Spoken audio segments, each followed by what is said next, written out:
7 to 9, it's Tingle Co.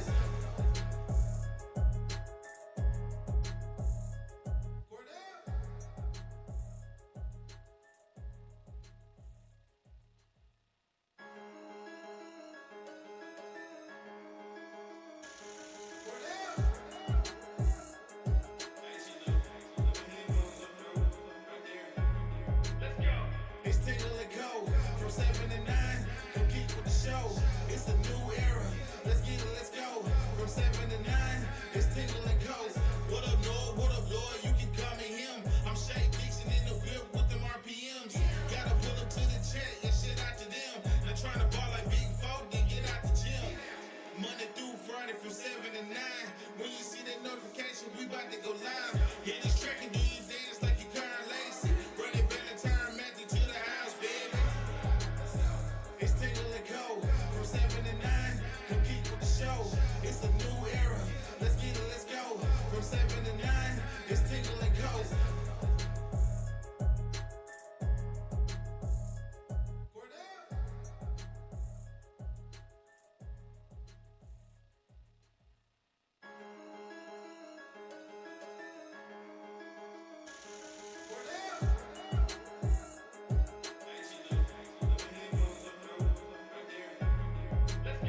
It's Tingle Co. From 7 to 9. Come keep with the show. It's a new era. Let's get it, let's go. From 7 to 9. It's Tingle Co. What up, Lloyd? What up, Lloyd? You can call me him. I'm Shay Dixon in the whip with them RPMs. Gotta pull up to the chat and shit out to them. Not trying to ball like Big Folk, then get out the gym. Monday through Friday from 7 to 9. When you see that notification, we about to go live. Hit this track and do you dance like you Karen Lacey. Run it Valentine Matthew to the house, baby. It's Tingle Co. From 7 to 9. Come keep with the show. It's a new era. Let's get it, let's go. From 7 to 9. It's Tingle Co.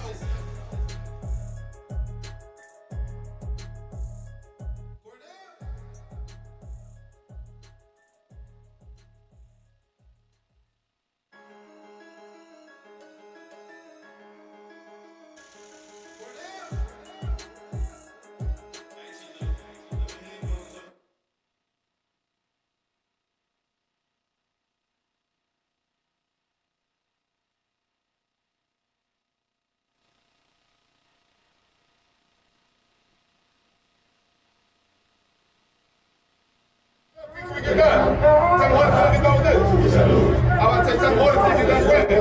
Ain't no fucking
7 and 9.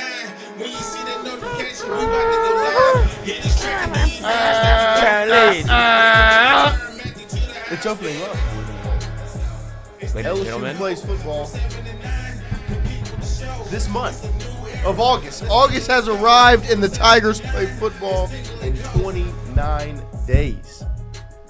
The long drought is over. 1-0. Focused on it. Tell you what, it's crazy how fast. I feel like it almost gets here faster every year. LSU baseball, shout out to them for making the offseason much, much shorter. Thank you, Jay. Thank you, Jay, for everything you do for us. But, man, LSU football is back this He month. could win the Texas Bowl. Do what? He could win the Texas Bowl. You think so? No, I love that you asked Koki that question yesterday. It's a good Because, Koki answered it perfectly. He was like, look, if Jay Johnson committed his life to football the way he has baseball, he would be a very, very successful football coach. Now, if he was just the baseball coach as the football coach, don't know how good he'll be. But I think Koki answered it well. Gotta placate to everyone, all the connections. But I think Jay Johnson will be successful, whatever. If he decided to do anything with his life, it would work.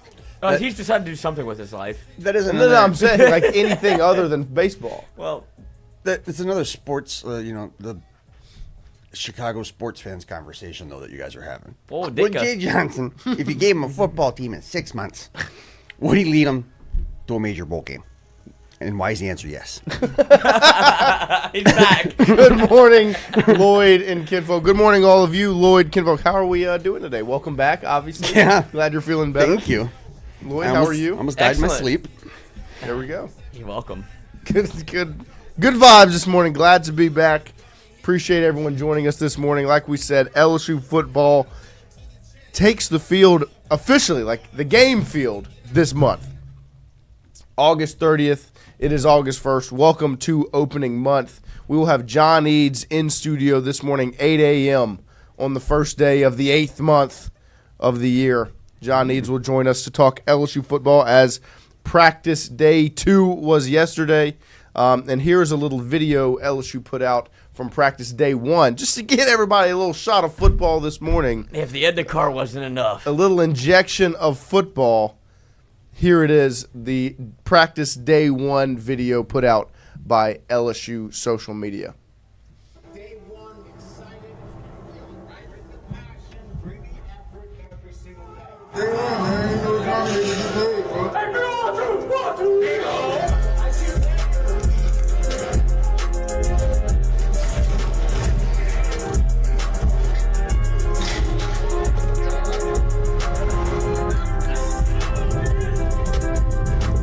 That's the start. We got to the line. Now, let's start go. Tomorrow, we need better. Day one, excited. There it is. There's your little hit of football this morning, as that is a little highlight montage from LSU football practice day 1. Can't have football without a montage. There you go. And yesterday was practice day number 2. No media availability at practice today. We'll be back out there tomorrow. But yesterday we got to get in there for about 15 minutes. There weren't too many things you can truly take away Fat and in the nickel. 15 minutes that we could watch LSU practice yesterday. But I will say the energy that was spoken about, that you saw JD post about, it's there. It's definitely there. We'll get into that more as the show goes on this morning. I did see this, though, yesterday. Put this out on social media. I'll tell you one thing. Absolutely can't lose to this guy. Can't. Oh, this. Makes me sick. Boys are back in town. No. I cannot wake up on August 31st and see a video of a grown man going down a metal slide in their football facility, He has to put a pad out. knowing What if he falls? knowing that they just beat LSU. Like, you When can't are they lose to going this to put guy. that out for the run down the rock to the rock? Like, oh, we should put a little pad out for Dabo. I mean, Look, wait, you perfect can't lose to pause this right guy. there. Little landing. Can't lose to him. No, I will not watch this video on August 31st. After a law, I can't. Do you think that was his request? Of course. Oh, yeah. He's like, hey, it'd be What- fun. He Can put a you big old please slide put a there. slide in the football facility. I think recruits really love a slide. I just know. I can't. I can't. Slide. Hickory dickory dock. Dabo down the slide. Why did he put his hands up like that? I know. That's what I'm saying. You can't lose to this guy. You can't lose to this guy. You can't. This is the best part of his day. I will every forever. Day. I What if will he does do contend. this every day? Like they turn I around. guarantee you he does. It's like that I Think You Should Leave No. sketch where Tim Robinson is on that dating show, but he's only doing it The to zip ride line. the zip line. You're only here for the zip line. Yeah. Dabo, you only coming to practice for the zip line? I mean, for the Dabo, big you boy only here slide? for the slide? He's there in the Big background. boy slide? Yeah. And I can't watch that video and think about that. How after many losing times to did he LSU. fall where they're like, we need to put a pad down? He keeps tumbling over forward. He keeps hitting the ground after. Got to put a pad down for Oh, him. you know what? You know who loves that? Christian Wilkins loves a pad. Oh.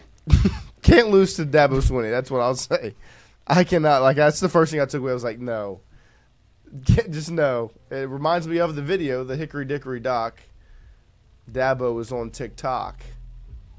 Make me sick. In other news, 4-star defensive tackle Deuce Gerald's will choose between five schools What's the tomorrow. thing that Superman like kryptonite? Kryptonite. Mm-hmm. This is Coach O's like kryptonite, like the other version of Superman is Dabo Swinney. You think so? Like the other person. Like, isn't there like a metaverse version? Oh, like Bizarro. Bizarro Yeah. Superman is Dabo. You Like think so? just the Worst version of just you. the lamest, Yeah. tamest version. Because Edo is awesome. Right. Well, it's all about where you're from, really. He literally gave not a single fuck about his cufflinks and just wore that shirt like that the rest of the night, where he Right. literally put himself in handcuffs. Right. Yeah. There's two ways of not caring. One is way cooler than the other. One's cooler than If the I was other. a recruit, that would give me the ick, as it were. This? Yeah. I'd see Yeah. that and I'd be like, I can't Jerry Sandusky. play for that. I can't play for that guy. But hey, No. You're can't not lose- going there. Can't lose to Here him. I'm going, wee. And Can't lose to that guy either. That's the other problem. Can't lose to that guy. Because he's going to put out a video. Right. That's what I'm saying. He's going to go down that slide. He's gonna go down head first. Oh, no. and, Today's the big day. and like I can't watch that video on August 31st and not. I know. and- I'll be insufferable. yeah. Literally. Because public hanging. Great for the views. It'll be all of us. Yeah. No. It would be bad. It would be bad. Yeah, like a Heaven's Gate group suicide thing. Mm-hmm. It's a thought. Two big commitment announcements coming up as Darius McKinley, younger brother Dominic McKinley, chooses his school today, announces his commitment. And then tomorrow, 4-star defensive tackle Deuce Gerald's will announce his commitment from one of 5 schools: Oregon, Ohio State, Michigan, Ole Miss, and LSU are the ones for the star-studded defensive tackle Deuce Gerald's. He'll announce that tomorrow following Darius McKinley today. So could be 2 big gets for the LSU defensive line room in back-to-back days as Darius McKinley will announce and then Deuce Gerald's tomorrow. How do we feel about our chances on Deuce there? McKinley I feel good about. Yeah. Because he's Right. from here, brother's Brother here. might- Deuce Plus is, Pittman, it always is a little worrisome when, you see like Oregon in the mix, Ole Miss in the mix, because they are willing to pay. And so how much of this money conversation does it really come down to? He's not a Louisiana guy. I mean, So- Oregon snaked that. Right. I mean, that Birmingham kid. Top 5-star defensive end from Birmingham, Alabama to Oregon. Live on the Pat McAfee show. And this is a guy in Deuce Gerald who's from Georgia. Like, he's from Georgia. And Georgia's not on the top 5 list. And Does that so, make you feel like you didn't evaluate it right? But- if Kirby doesn't want you, like you're like, why are we? Should we be interested? but the one Is his green diamond have an X the through part it? I like is when you look at who his lead recruiter is on 247, it says Frank Wilson. Okay, And so never I mind. mean, Yeah. that can bring some confidence. And I think LSU is building something really special in that D tackle room, where it's like, okay, well, would you like to join Lamar Brown and Richard Anderson on the defensive line at LSU? Could be pretty special. So we'll see what happens over the next 2 days, as there's 2 defensive tackles set to announce their commitments today and tomorrow.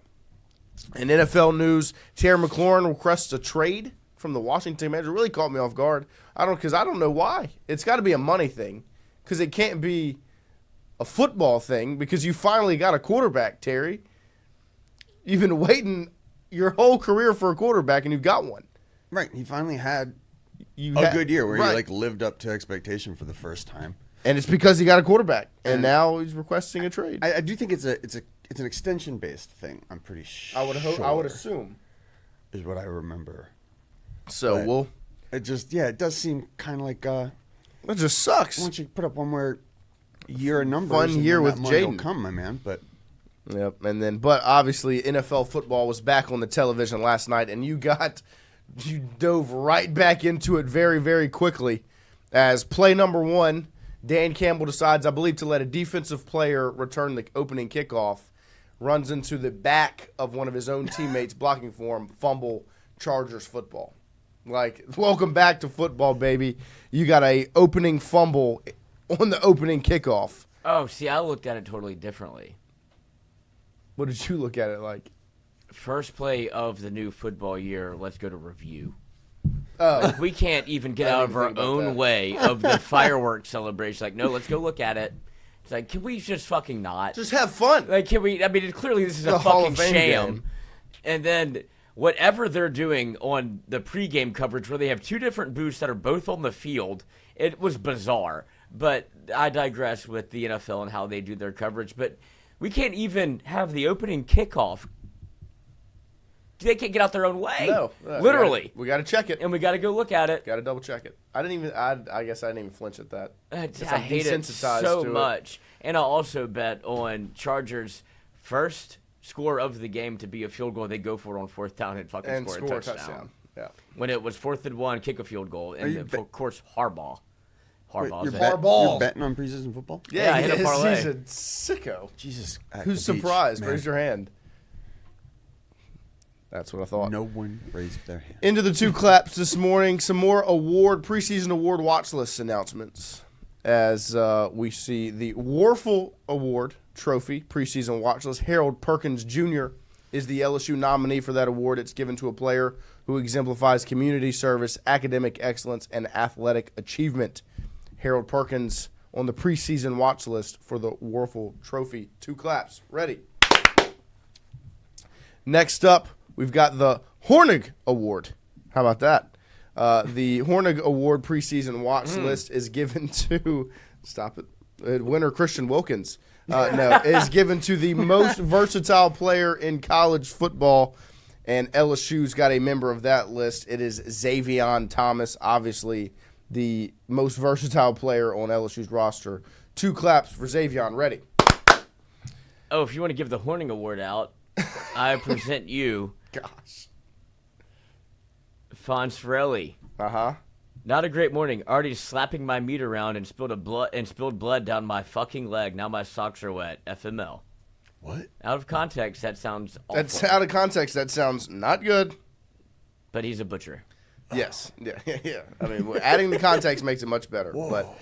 But the Horning Award could possibly be you, Fonz. That was concerning. Next up, Hugh Freeze. I cannot believe we passed over this yesterday, but I'm glad that we did because Kinfolk was not with us, and now he is back. And my dad literally called me yesterday. He was like, I can't believe y'all didn't talk about this. I was like, I know. We really did miss the opportunity. If you haven't seen it, we're about to play it for you. This is Hugh Freeze in a preseason press conference for Auburn football talking about what brings success in the Southeastern Conference when it comes to football. And it's 2 very specific things. And speaking of the Hornig Award, Freeze, it's not the right coach to be, and we'll get into that after he speaks. Let's let Hugh speak, and then we can dive into the ins and outs of this quote. God, he looks like a golfer. I don't really get hung up on the running back's weight, but it is good that you have some that have some girth to them. But there's no doubt you need length and girth in this league up front, and I think at linebacker too. And it helps if you have it in the secondary. I tell guys all the time when they're recruiting these guys from an offensive perspective, when we're talking about open receivers, length matters, both sides. You know, you can have a shorter receiver that's actually winning a route by 2 yards, but the length of that DB gives it, and according to that receiver, it gives you no window. Quarterback doesn't really feel like that's a window. Whereas if the receiver is here and the DB's there, I see that window. And so length matters there, and it certainly matters up front. When you're rushing guys on the defensive front who have some length to them, it's uncomfortable for the quarterback.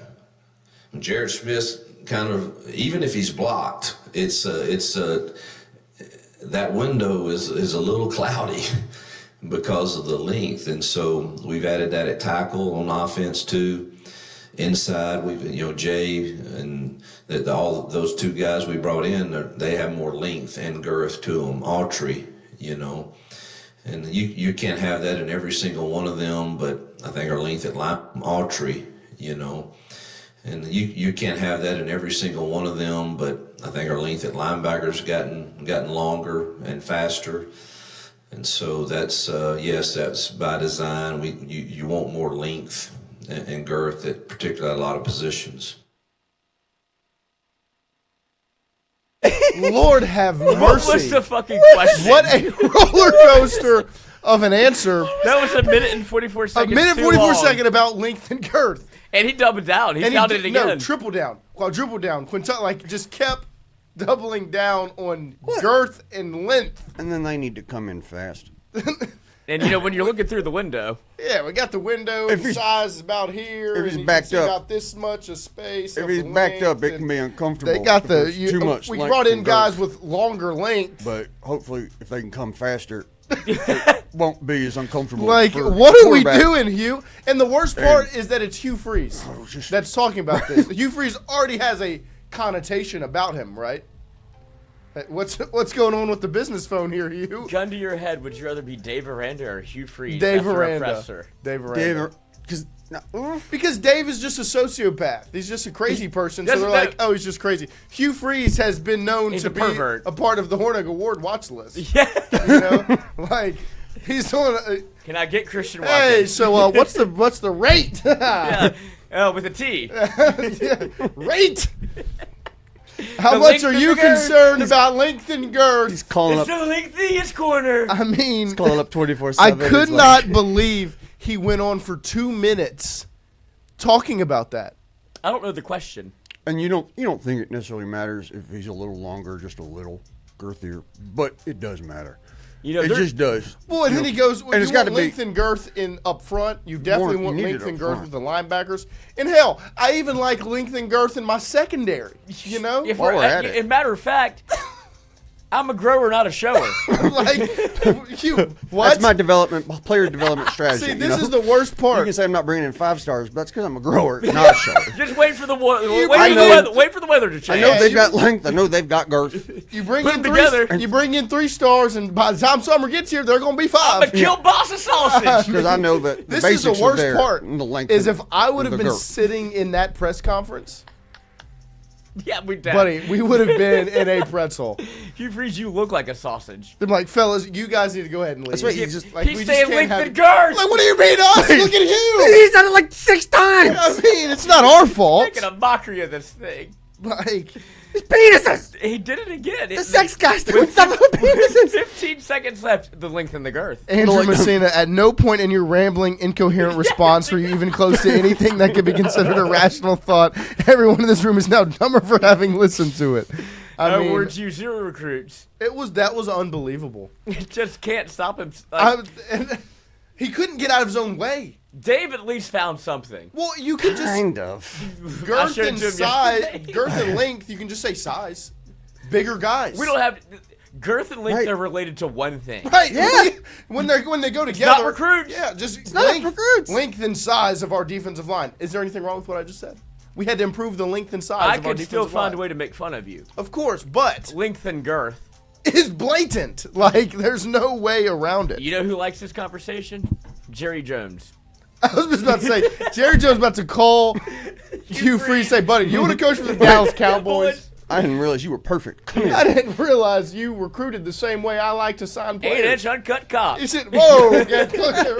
I mean, Jamie Foxx could not get that live over fast enough. Turtleneck boys. Thinking a winner. I couldn't believe we passed over that yesterday. God. And next up on the two claps this morning is we're going to follow this up with You Lawrence. know who has the 2 claps? Is probably Hugh Freeze. Definitely got one. Next up 2 is shots of Lawrence. penicillin. Lawrence Taylor. Lawrence Taylor is a part of the special group commission for sports. Okay, that sounded like a real sentence. Which, if you saw, I mean, first of all, before you get the thing with Lawrence Taylor up here, look at the crew that is a part of it. It's obviously Trump. You've got Triple H from WWE, Bryson DeChambeau, RFK, Harrison Butker, JD Vance, and then 2 probably Literally rich the guys worst in the people in background. sports. And then they call Lawrence Taylor over to speak about his role on the sports commission. But yeah, it's Harrison Butker in the back right. We got our brightest minds on it. Between RFK and Bryson DeChambeau. This is a fever. And then that's Triple H looks like the actual president right now. Oh my. No, that's Not to get political. This is not a political discussion. It's just what a crew. And then watch Lawrence Taylor's going to come in. Here's Lawrence Taylor speaking to the I commission. think with Triple H and This Lawrence wasn't Taylor, enough of a visual. Yeah, here comes LT. we're looking at like the 2030. Come on, LT. Come on, LT.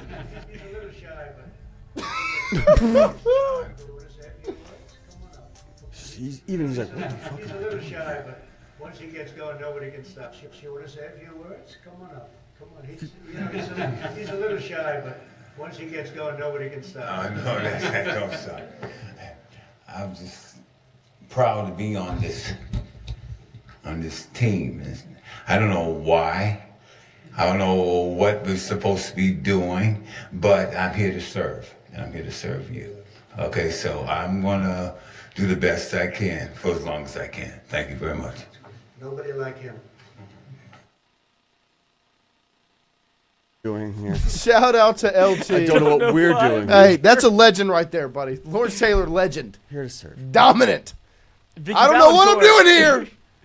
But I'm here to serve, and you're going to get the best of my abilities. You know what, LT? Thank you. Mm-hmm. Thank you. Sure. It was okay.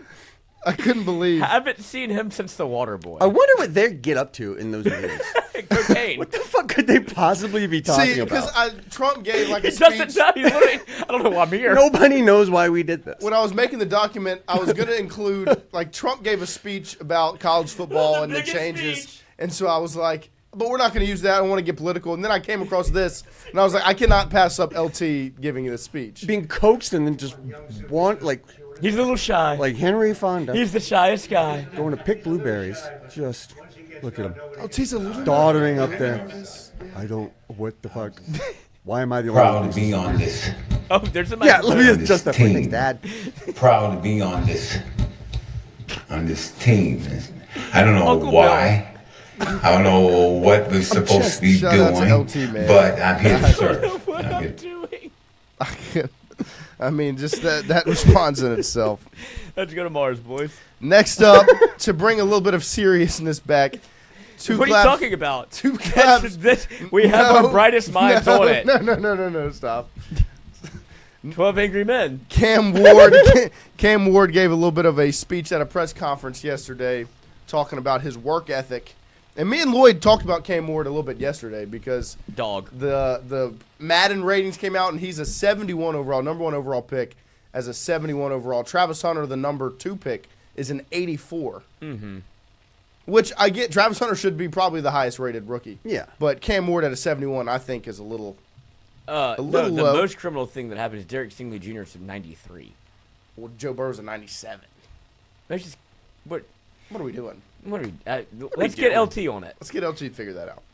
Here's Don't know what I'm doing here. Sorry, Brian. Just Here's if any Cam problem in Ward. the sports world, we just toss it to LT. Cam Ward. Known problem solver. The President's Commission on Madden Sports. ratings. Fixing all the injustices in the world. I don't know what I'm doing here. Here's Cam Ward talking about his work ethic on the football field. I say yes, sir. I've grown up, watched my dad wake up at 4:30 doing a job he didn't like. So, if I can't wake up early and do what I need to do for a job I do like, I shouldn't be playing football. And that goes for everybody in the locker room. If you can't have the expectation for yourself that you want to be with a good or a great player and want to put the work in, I just think that's how it should go. I just think good things only come to those who work. First time we talked to you since the Nissan Stadium practice. Well, I thought he liked his job. I didn't think he hated his job. I quit. But Jim, have you been unhappy? I love 4:30 every morning, huh? You're unhappy? I love that mindset from Cam. Like, I saw my dad wake up every morning for a job he didn't like at 4:30. Why can't I go play football at 4:30? Yeah. It's good. That's kind of how I approach this job. Yeah, me too. And at least he knows what he's doing there. I could be waking up. At least he has a dad. I could. Oh, gosh. I should have thought about that before I put this in the document. Sorry, Jonathan. Yes. 2 claps for Cam. Already. For his dad. For his mindset. Oh. And then, Lloyd, did you throw in this bottom piece in the 2 claps? Huh? Hugh? Oh, yes, I did. I was watching the game last night with some fellas and hit the parlay. We did the over. And I was like, honestly, we took the over because, like, is there 2 people that actually do want to win this game more than Harbaugh and Man Campbell? Like, they're actually going to treat this as a real game. And they did. They 4th and 1. We're going for it on the opening drive. We're going to put a defensive man to return a kick. But is there more better football than that? More better? More better. Are we allowed just to put our drunken football thoughts at the bottom of the 2 class list? Yeah. Fill it up with whatever you want, please. I'm saying, Hugh Freeze. Pause. Hugh Freeze. Hugh Length and Freeze. girth. Fill it up with whatever you want. Length and girth. Length and girth, fill it up with whatever you want. I don't know. I don't even know what I'm doing here. Who put me behind this microphone? That's how I feel this morning. With all this shit we're watching. What are we doing here? But I tell you what, it was a football off. I don't think there is a those better are the football 2 off. most football men Thank you. in football. I agree with you on that. I was thinking it last night. I was like, wait. He kept showing him on the We're getting sideline. preseason of Man Campbell versus Jim Harbaugh? They're just mad at the grass. They both separately call the NFL and they're like, it's preseason. Can we put on pads and get out there just for fun? Do you mind? They're like, no. Dan called and did the same thing, Jim. Like, this is weird. This is crazy. Did y'all plan this? Y'all both And Burt Reynolds called. from beyond the grave. The ESPN graphic talking about Harbaugh's record at his different jobs was khaki pants with the record his first season there and then his career record on each pocket. So they did Stanford and then San Francisco and then Michigan and then now the Chargers. It was just khaki pants. And I was like, this man, you can't escape him. This football guy, it is. But I mean, how proud is that Papa? Oh, that is the proudest father in the world. Both sons. Because who's got it better than us? Nobody. I mean, and they are carbon copies of their dad. Uh-huh. And the mama. Yeah, he's like, I did it. Look at my 2 boys. Yeah, look, complete. Would you rather be Jim Harbaugh or John Harbaugh? John. Yeah. I think John is cooler. Yeah, absolutely. But one goes back, played quarterback at Michigan. They're in the cellar. Goes back as a head coach after being a captain and quarterback, leads them to a national championship, then skates. Y'all are welcome later. Yeah, well, John and Jim also faced off in the Super Bowl, and John won it. Yeah, and you know that to me, I would love to beat Max in the Super Bowl. Oh, they went to a family vacation after that, Yeah. and he tried to strangle him. Yeah, he tried to drown him. That's awesome. Because he lost the Super Bowl. Yeah. And he's like, I'm actually mad. I might, and Pop had to be like, don't do that. Y'all are 50. Stop. We're grown men now. Don't drown your brother. Yeah, don't drown your brother, Jim. I still can't take you boys to Florida. What the fuck? We can't go to Key West. Jim, 46 years in this. You trying to drown John. He turned the power off in the Super Bowl. I didn't know he had Jacoby Jones on his roster. Shouldn't have kicked him. I know. It's my fault. I'm a failure, Dad. I'm sorry. Drown me. I'm a loser. Drown me, Daddy. Take my khaki pants, please. Oh, in the water? Yeah, that's what they swim Out to sea. That's his swimsuit. He's got It's the khaki Where'd pants. you get a khaki swimsuit? With the netting in there. Oh. Did you have those custom made? Don't The ask length and the questions, girth. John. What Fucking talk to me, John. Don't talk to me, John, you loser. But no, you know why John wins? Because a real man stays at one job for as long as he can. A real man gets it from the mud. Special teams coach. He just goes from special teams coach. He stays as the head coach for 15 years. And he's not as fancy, taking new jobs. In his khaki pants. Khaki pants. Making a show of all the yelling. And Connor Stallions. Cheating! I thought he was a horse. Oh, he's a stallion. Consistency. But appreciate you guys joining us this morning. Make sure you head over to rangefit.com. Use code TINGLE, TINGLE, for 15% off. Rangefit.com, code TINGLE for 15% off. LSU was on the practice field yesterday. I was there, boots on the ground. Got to see a little bit of what was going on in the 15 minutes. Because, I mean, let's just be honest. We walk in, you get to see 3 periods of basically warm-up drills, and then you walk out. Now, tomorrow, we get to go in, video for 15 minutes, and then put our cameras down and enjoy the rest of practice in what will probably be very, very hot outside. But I digress. Yesterday, we got to see about 15 minutes. There was not a lot of takeaways, but Aaron Anderson was not practicing yesterday. Nick Anderson was a full go yesterday. With Aaron Anderson not practicing, the first group offense had a different mix of wide receivers. He was replaced with Barry and Brown. So it was Chris Hilton, Xavier Thomas, Barry, and Brown with the first group. One thing I did like was the circuit type thing they had going on. One of the periods of practice, they had these circuit sort of drills where the defense, every position group did the same drills. Like it was just like, you start at this station, that station, that station, that station, and everyone's going to rush off the edge. Everyone's going to do a tackling drill. Everyone's going to drop in coverage. Whatever the drills were, every single position group has to do the same thing. So the DBs, you got to see DJ Pickett getting a 2-point stance and rush off the edge. Like everyone's getting to work the same sorts of drills. Defensive linemen, open field tackling, all these things. I liked the way they did that yesterday at practice. I also was a fan of some of the other things they did. They had some special teams work. Got to see Aaron Burrell and Damian Ramos kick. I think Burrell was 2 for 2, Ramos 2 for 3. It'll still be Damian Ramos is your extra point kicker. He's your field goal kicker. Burrell is just trying to hone in control. It's like a pitcher that can throw 104 miles per hour, but he can't find the zone. But when he does. But when he finds the zone, it's going to be Chase Shores, just inject it in my veins. We've got Aaron Burrell can kick it from 57, which will be very, very exciting. And but Danny Ramos, 45 and in. 45 and in, money. Cash. So print the check. And After then I like that is a absolute game. Yes. Pick your own adventure. Right. First group offensive line was from left to right. Adams, Chester, Moore, Thompson, Davis. Same first group offensive line. In my opinion, this is the group that they feel is your 5. Yeah. It would just come down to, does Bo Bordelon snag a spot? Does Cohen Eccles snag a spot? I think right now, if you were to ask me who would be the 5, I don't think this is a group that they're just throwing out there for fun. I think this is the group they believe is their starting 5 at the offensive line. Especially when we thought it's just Thompson and Chester flip-flopped, basically, from what we were saying. I think we'd been thinking Thompson left guard, Chester right guard, right?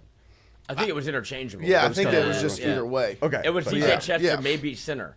Right. Because whenever the practice before fall, like DJ Chester was getting first-team reps at center. Yes, spring practice. And yeah, it's for spring. He was competing for the center job. But it was going to be Braylon Moore's job. Yeah. He's a center. Yeah, no. Yeah, Braylon Moore was brought in here to be your center. You didn't go into the portal and get him for any other reason. He's not going to play left or right guard. He's not going to be on the bench. Like, you brought him in to play center. And if DJ Chester would have won that job, so to speak, then he beat out a true center. But then you brought in Braylon Moore for a specific reason.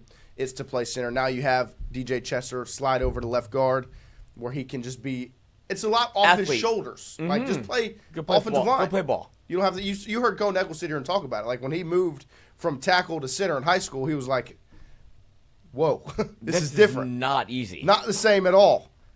And so – and that's high school. Right. This is big boy football. And so Chester sliding over to left guard. You've got Moore, who's played a lot of football at center. Tyree Adams, we've said it. I think he is locked in at left tackle. Really, the right side of the line to me is the only side that I think could have any potential movement. I think Moore, Chester, Adams is kind of set in stone. The right side, maybe you could see some shakeup. Mike Guidry, Carius Kern is exponentially better than Bo Bordelon or Eccles. That's a center. Yeah, I mean, he's a center. And so with Carius Kern, I think he's going to be he's going to be a tackle, and I think they want him at tackle. And so Kern could potentially be that right tackle guy instead of Davis, but I think that Kern has a lot more to prove because he hadn't been on the field so far. And so if he takes a job, I'd love it. I'd be fired up. And I think there's potential for him to be there. But when BK listed Kern, he listed him behind Adams at left tackle, had Bordelon and Davis right tackle, and then Eccles and Thompson at right guard. So we'll see who ends up getting those jobs. I think the right side of the line is the only side that could potentially see shakeup. Like I said, the left side of the line I think is from left tackle, left guard, center. I think those three jobs are locked in. Like, submit my answers, you know. Right side could potentially be shakeup, but I think right now, week 1, this will probably be year 5. And John Eads put out a tweet of this video of practice yesterday, and here's a look at LSU's first team offense. Xavion Thomas, Chris Hilton, Bauer Sharp, Barry Brown. No, I tell you what, and Nuss was dealing with it like just comfortable, you know. That's what I'm saying. Give me like your, I know you've seen this, but your synopsis of what you've seen after you've seen it.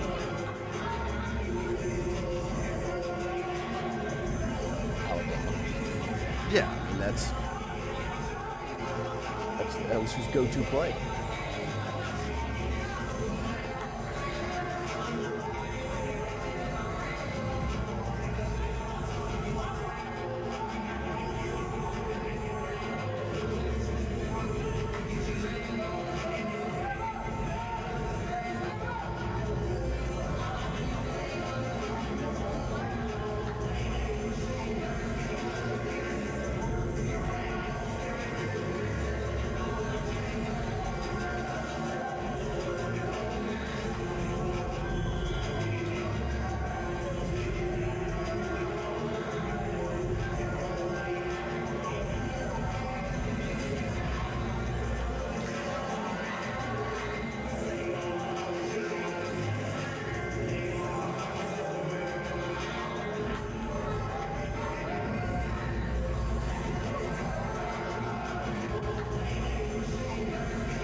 We're having different groups out here, right? I mean, so is Sharp being out in front of Trey Dez? Is that, do you think? No, I don't. It's think not so. an indication. No, I think Trey Dez is still your Group 1 tight end because day 1 I'm just really protective. Yeah, protective of Trey Dez. Productive and protective. Day number 1, it was Trey Dez starting tight end. I think they just okay. That was just around. the group that Mix was the out. The biggest takeaway from that is Aaron Anderson was not there. Yes. And Nick Anderson was full go. But to me, watching that clip, what you really see is, one, Nussmeier looks comfortable. Now, there's nobody running in his face. There's nobody defending any of the receivers. But when you look at where the ball placement is, it's where you would want it to be when he's throwing against the defense. The efficacy of it all. It looks like he knows exactly what he's doing. Right. Like, that's comfortable. He's no longer like tappy feet, you know, like it's not a nervous tap, it's a I've done this. There's rhythm Yes. to it, you know. Yeah. And the one thing I loved is those last 3 plays. It's old hat for him now. Where it's a Bauer Sharp out, boom, deliver, like perfect throw, delivered. We're And then- being spoiled. Right after that, it's a Barry and Brown post, perfect spot. Follow that up with my favorite play out of all of them, is the last one. This last one is what could Be the to offense. me this puts this offense over the top, like because you've got to me 0, 1, 3, 6. All of them could be the receiver on this play. This looks so Where efficient. It's RPO, Bang, bang. I mean, it's in the touchdown. game. It's in the video game. Like Yeah. I ran this play last night. Hot RPO leak all the time. I mean, like, and so to me, like that play could put LSU over the top, especially when you're talking about red zone offense. There you go. And what you're also talking about is what Seville just said in the chat. If that line holds up, this offense is dangerous. That play right there puts zero pressure on the line from a protecting Nussmeier standpoint. It's create a hole for Caden if he gets the ball, but you don't have to worry about the offensive line blocking for more than half a second, because what it is you create the hole. I'm going to make the decision to either give it to 29 so he can run through the gap or dump it off to 3, let him have and fun. it's such a great variation versus what it was last year of not an RPO. It was give it or go. There was not really the balance of throw it out to the boundary or a screen to Chris Hilton. This is a little bit, and people, I don't know if they're going to like this reference or not, but like Jimbo Fisher, whenever he was at LSU, when he was cooking, there were screens to Brendan LaFell, early Doucette, that they did wide receiver screens 2nd and 8. Yes. And it's like, get these athletes in space, and early Doucette runs a 4.2. Devery Henderson runs a 4.2. Like, But you got, what give do you him have the now? football. Barry and Brown and Xavier Thomas and Aaron Anderson and Chris Hilton. Like 4-2, 4-2, 4-2, 4-2. Get him the ball. Let's have fun. As you know? quickly as possible, as opposed to us, like. Yeah. You know, like. But that looked like a veteran. No, I'm telling you, sitting there watching it with my own eyes. Watching that He versus doesn't watching look like a Tyler kid. Shuck. He doesn't look like a kid anymore. No, that was like, I kind of want to get Like, out of here. Last year, he was a bouncy. Like, Wait, maybe make sure I do you all know, the things right. Now This he's was just smooth. Like the thing that I look at more. is the rhythm Give me of more. your feet. Yes. He had no rhythm in his feet last year. Like it was bouncy. It was happy feet. Mm-hmm. Now he's like, when he goes through the progressions, like the Barry and Brown throw, he is does bouncing give me a little through his anxiety last progression comfortably. Easy. Like that's 3rd and short. That's 2-point play. I mean, that's Jane Daniels to Mason Taylor. That's just in the offense forever. And then there's a read off of that. Let's go back to it. But this is when he looks like the most comfortable when there's nothing attached to it. It's just straight up football. Yes. This, boys. I mean, Rembrandt. Mm-hmm. Put it in the Louvre. Like that's what I'm saying. If you look at his It's a feet, dot. they're in Yeah. rhythm the entire time. I know there's no defense out there, but this does make a difference. It's intangible things. He doesn't look uncomfortable one bit. This is the one he looks the most comfortable on. They've run this a million times. Yeah, I mean, What a spot. Like you said, Because but the placement of every pass is perfect. Right. The timing of every throw is perfect. And if you saw a hair out of place on simple stuff like this, there would be a cause for maybe even concern. Yes. But this is. You know how many exactly people are in what you camp want to see. seeing one go 15 feet over their Yeah, head, like run exactly. it again? And this is Exactly. like, let's get through it. No, and I mean, love. it's incredible. And to me, I think like that last play, the reason that last one looks so second nature muscle memory is because I guarantee you they sat down and they were like, these sorts of plays are going to save your life. Mm-hmm. Because they are. Like this right here is going to save Nussmeier's life. All the pressure's off your shoulders now, buddy. Barry Brown's already going to the crowd. One thing that you've seen LSU do extremely well under the tutelage of Brian Kelly since he's been here is wide receivers have blocked extremely well downfield. The reason Jaden Daniels was able to turn a lot of those 25-yard runs into 50-yard runs is because Brian Thomas, Malik Neighbors, Mason Taylor, and Josh Williams were laying the guys out around him. And so now you get to see, like, trust that. You've done such a good job coaching that part. Allow for that to be a strength of your offense like it should be. Dude, Wolfgang Freud. The positive is it looks he's comfortable with the center snap location. There you go. Like, come on, Wolfgang. 2 claps. Ready. Great job. That's the stuff those are the things you look at in the 15-minute warm-up practices. Like you look at. You try to find some things. Right. It's just also how Look hungry. at his hands. How hungry are we for Boom. football? Yeah. I mean, yeah. I'm salivating. This is horny talk. It is 5 plays at like just an offensive shell, and we're just like, Yes, Mike Guidry. give me it. He took so much speed off his early career. He used to throw it as hard as he could, but he's learned touch. Yes, I mean, he is layering the football. And so I think it was a really good practice for Nussmeier yesterday. I also thought Van Buren looked good when he was throwing. And you also saw Jawan Johnson work in with the second team. Like, hey, we sub it. Like, I'm telling you, I got asked the question yesterday on the radio show that Lloyd big loads. time radio national show. It's not a national show. It's North Louisiana. It's 318. It's in the nation. One of the questions they asked was, will we sit down at the end of the season and say we saw Jawan Johnson get on the field and be used as a weapon? I said, yes. Like, to me, I don't think sounds like a hell of an interview, Noah. I don't think it'll Crushed be. it.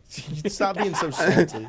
I don't think it'll be game 50 one. seconds of silence. But I'm saying, like, by the end of the year, I would be surprised if we look back and you didn't see Jawan Johnson get an opportunity. 50 snaps. What does Joe Sloan have on his shoulders right now? A lot of pressure, right? A lot of it stems from what part of the field?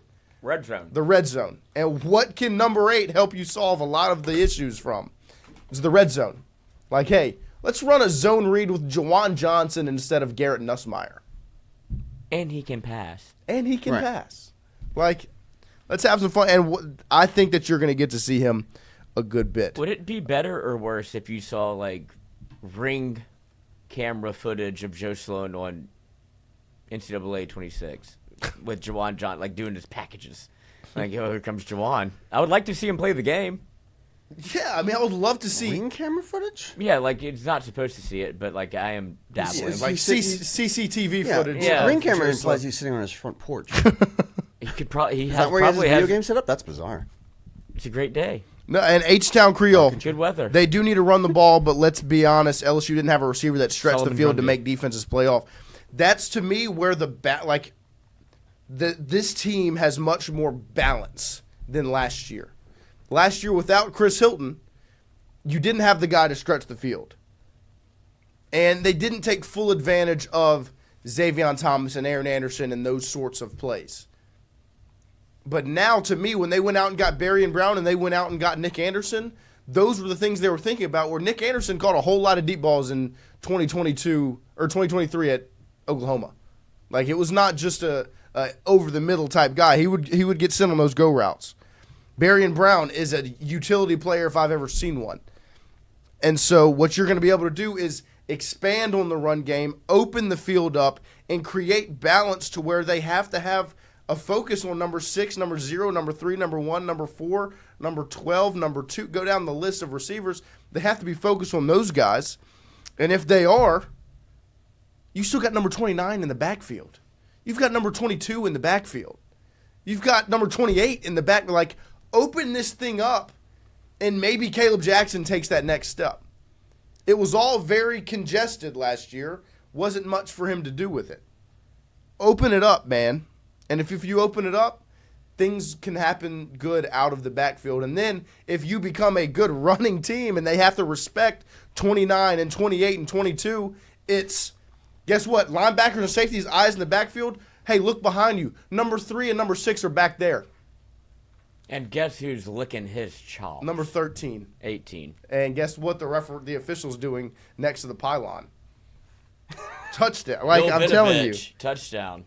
Stretch the field, man. And I think they have the opportunity with this roster to really open the field up. If you look at that offensive line, I mean that offense in general, outside of the offensive line, they have weapons that are going to open the field. And I think this offensive line has potential to be good. Enough. I don't think they're going to be Joe Moore Award. I would love it if they are. And I love that Cohn Eccles sat right here and was like, that's our mindset. Why aren't we on the preseason watch list? I love that. But you don't need that. What you need is, like you said, handle your job. Everything else is gravy. Like, if you can just protect Nussmeier for 3 to 4 seconds. Well, that's my point. Let everything else happen. Who won the Joe Moore Award? Joe Burrow won the Joe Moore Award. Jaden Jaden Daniels should have won the Joe Moore Award in 23. They got robbed of it that year. But, like, to me, Nussmeier, all he needs is just a little bit of time. He's got great pocket presence. You saw it. Just go watch the bird's eye view against Ole Miss where he's working the pocket. I think that if the offensive line can just be good enough. What was the tweet I put out yesterday about the offensive line? Keep Nuss upright, let him deliver the ball to those weapons on the outside, and watch magic happen. That's literally it. You keep Nuss up. If he's not hitting the ground, you're in a really, really good spot. Fat Boy Slim. The only thing that will stop this team from winning a natty is egos. Whoa. And the one thing I'll say is from the guys in the locker room, you don't have to worry about egos.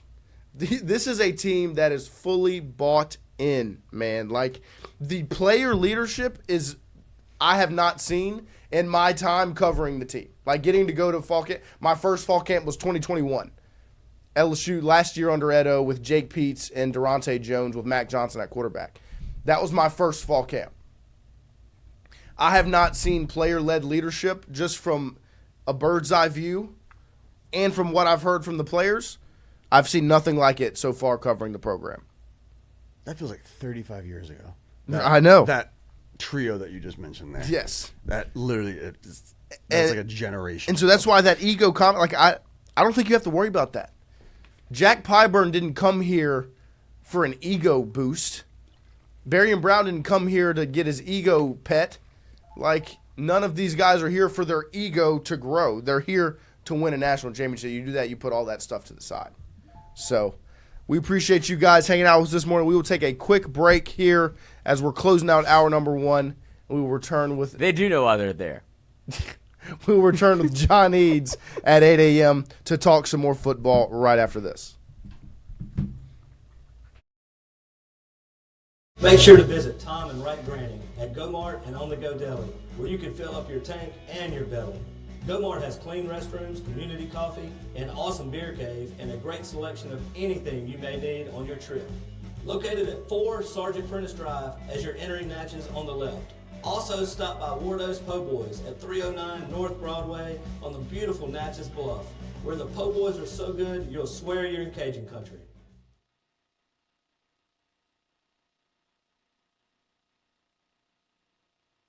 When it comes to your home, the roof over your head matters. At CAS Roofing, we don't just install shingles, we build peace of mind. With years of experience and a commitment to craftsmanship, our team shows up on time, gets the job done right, and treats every project like it's our own home. Whether it's repair, a replacement, or storm damage that caught you off guard, CAS Roofing is ready. We're local, we're dependable, and we stand behind every nail, every shingle, and every promise we make. Because at the end of the day, it's not just about roofing, it's about protecting what matters most. CAS Roofing, built on trust, backed by quality. Hey Tiger fans, when you're traveling through Natchez, Mississippi, make sure to visit Tom and Wright Granning at Go Mart and On The Go Deli, where you can fill up your tank and your belly. Go Mart has clean restrooms, community coffee, an awesome beer cave, and a great selection of anything you may need on your trip. Located at 4 Sergeant Prentice Drive as you're entering Natchez on the left. Also stop by Wardo's Po' Boys at 309 North Broadway on the beautiful Natchez Bluff, where the Po' Boys are so good you'll swear you're in Cajun country.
All right, welcome back in here. Hour number 2. John Eads is approximately 3 minutes away.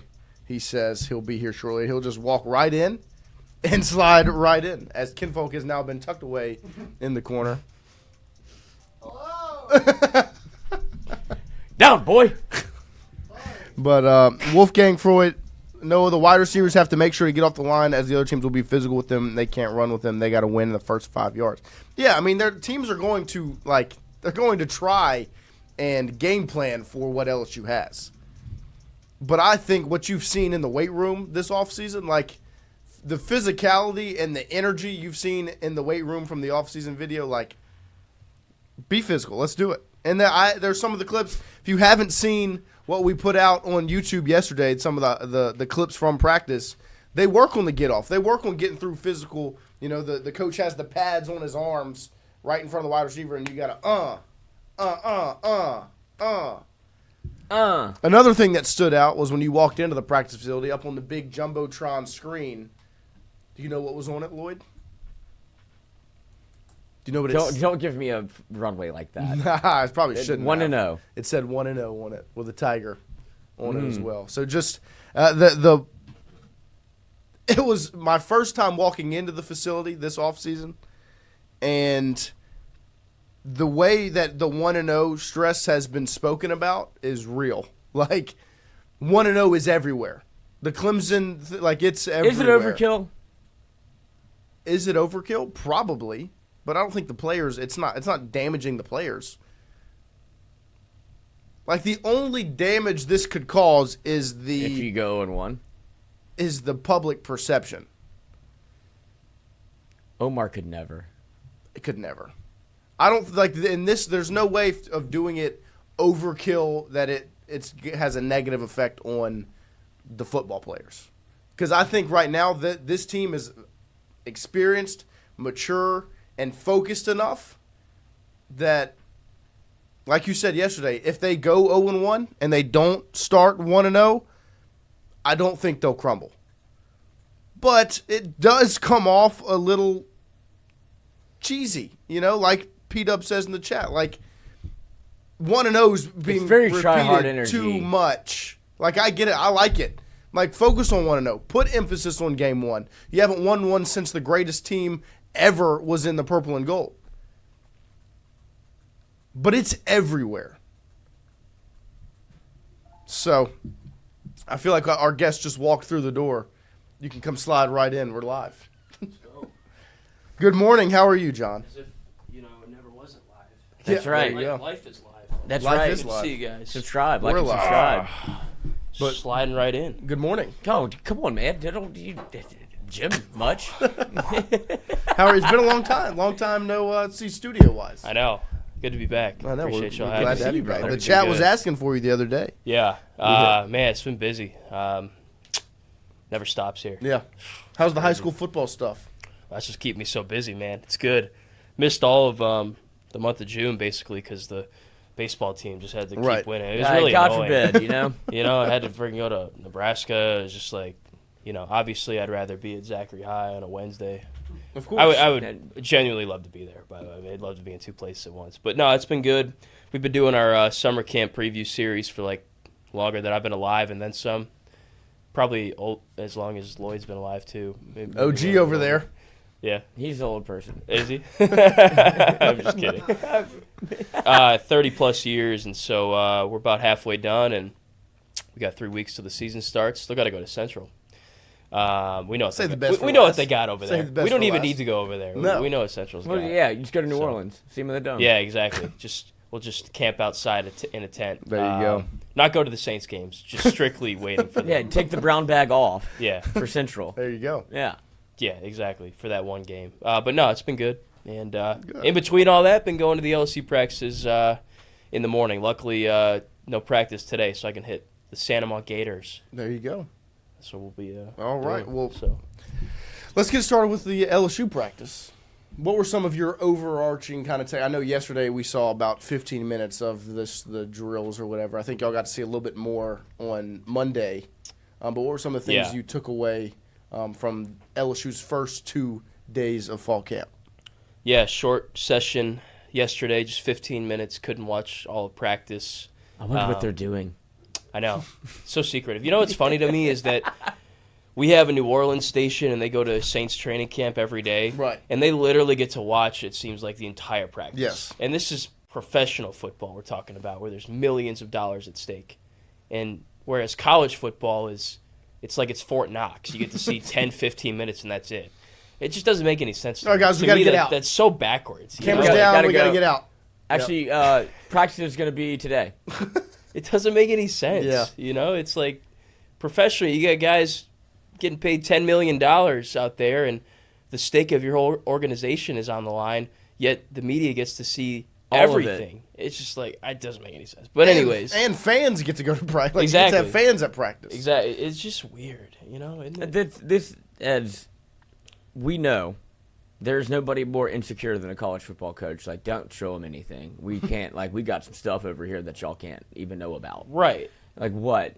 Jawan Johnson, you showed it to us. Yeah. You've already done the big sprinkle. Yeah. What more could be more surprising than that? Right. I think they were trying to tease us with that a little bit. Like, the funny part was, I think they were trying to, like, keep that a secret, yet they did that during one of the open periods we could film. Right. So I'm not going to sit here and... With all that said, anything that you put out, we put out, any media that gets put out on Twitter is digested and absolutely, like, deep-throated by all of the fan base. It's because, that's why. Because it's secretive, so it almost makes it more. Yeah. Like, I have to see... Blake Baker shakes a corner. It's like, get him off the team. Yeah. Insert defensive end looks good off a pass rush against air. All American. You know. I mean, we played your clip against Nussmeier playing, you know, against air 11-on-0. Yeah. And we were like, I mean, he looks. Everyone's- really I did it too. Yeah, I mean, he looks sharp. The comment section on national champs guaranteed. Heisman loading. Yeah, right. Maybe. Maybe. You know, maybe. See? Yeah, It's maybe. so easy to fall into the trap. You know, it's just a soapbox of mine right there. It's just weird. Well, I think people are just so thirsty for. Yes. I'm one of them. I can't wait for it to play. Just play. But right now we coming. just have to watch air. Yes. And it's like, looks very good. Yeah, looks good against air. Well, I mean, we've seen them not play against air too. Like we got to see ones against ones on Wednesday at the first practice because we were allowed to stay. It's nice they do let us stay sometimes and watch the whole practice, Like at least, tomorrow. even if we can't film it. You know, understandable. My shoulders couldn't take that anyway. Holding the camera for 2+ hours, I mean, but some guys really showed out in that. I thought the guy that really flashed to me was Bernard Gooden. He's a 4-star transfer defensive lineman. Late ad. He was a late ad, one that didn't get a lot of headlines because I think A.J. Halsey was the guy that people were really more concerned about, and understandably so, because LSU hasn't had good safety play recently, and I think that's the one thing they're missing on defense is that safety help and talent. But Gooden looked really good, man. He was swimming past the first-team offensive line, which could be a bad thing. We'll see. But I think it was more so positive because the D-line play, like the safety play, has been subpar in recent years. So love the depth they have. Like, he's projected to be a 2 right now, Gooden, but he didn't look like a 2 in the team drills at all. He's a little undersized, I guess, 260. He used to be 280, so I guess he trimmed down some. But I like what they have defensive line-wise. I thought Whit Weeks looked really freaking good. Like, coming off an injury, too. Like, they ran this play I've really never seen before. It was a tight end screen where Bauer Sharp started on the right side of the offensive line and caught it almost like it was a tunnel screen, but for a tight end. Yeah. And I was like, dang, this is going to be a big hitter. And out of nowhere, Whit Weeks just emerges and is right up in Bauer's face when he catches the ball. He's like, boom, essentially. You know, Right. like it's Halloween. I was like, dang, that was impressive. So that's a guy that's very disciplined, clearly hasn't lost any of his speed from the injury he suffered in the bowl game. Same thing with Harold Perkins. Didn't really show off much in the team. I wasn't really noticing Perk a whole lot. But he was in there. He was blitzing off the edge, covering some, and just watching him go through individual stuff. He's moving well, which you like to see coming off an ACL. Other than that, I think the play of the day, Jacques tweeted about it. We couldn't get it on video. Free play, 40-yard line going in. Defensive end jumps. Nuss drops back. Obviously, you're going to go deep in this situation. 1-on-1, right side, Ashton Stamps against Barry and Brown. Perfectly thrown deep ball to only where Brown could get it. Over Stamps' outstretched hand, right side, back corner-ish of the end zone.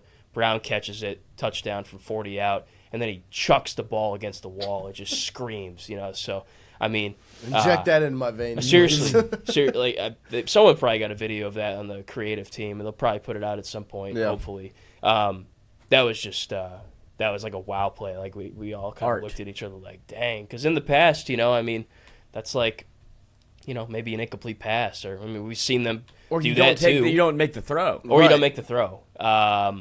I think they should be doing that all year. Anytime you got a free play, you got the receivers that can go over the top. So, well, even from the defensive standpoint, that also could, like, some of the things that for LSU, like where you haven't seen plays like that, is because it's just a busted coverage and Barry and Brown's in the back of the end zone alone. But actually, he's being covered. It was good coverage. It took a perfect throw, and it was a perfect throw.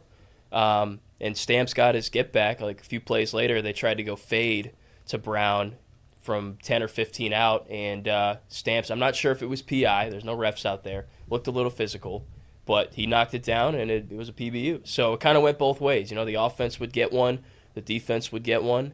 So that's what you like to see in team, not more so one dominating the other, each kind of having their moments here and there. So good to see that. Yesterday was about special teams. The first 5 minutes, Burrell and Ramos were kicking. Burrell's got a freaking – you guys have probably talked about it a million times. Cannon. Yeah, that guy, he could probably hit one from 70. I'm not going to lie. Ramos missed one that I captured. Would be curious about this. Some people were commenting this, and the way they kind of set the drill up, Ramos was kicking from mid-range, short range. Burrell was from long range. I wonder, I might ask at some point, would you do a 2-kicker system? Yeah.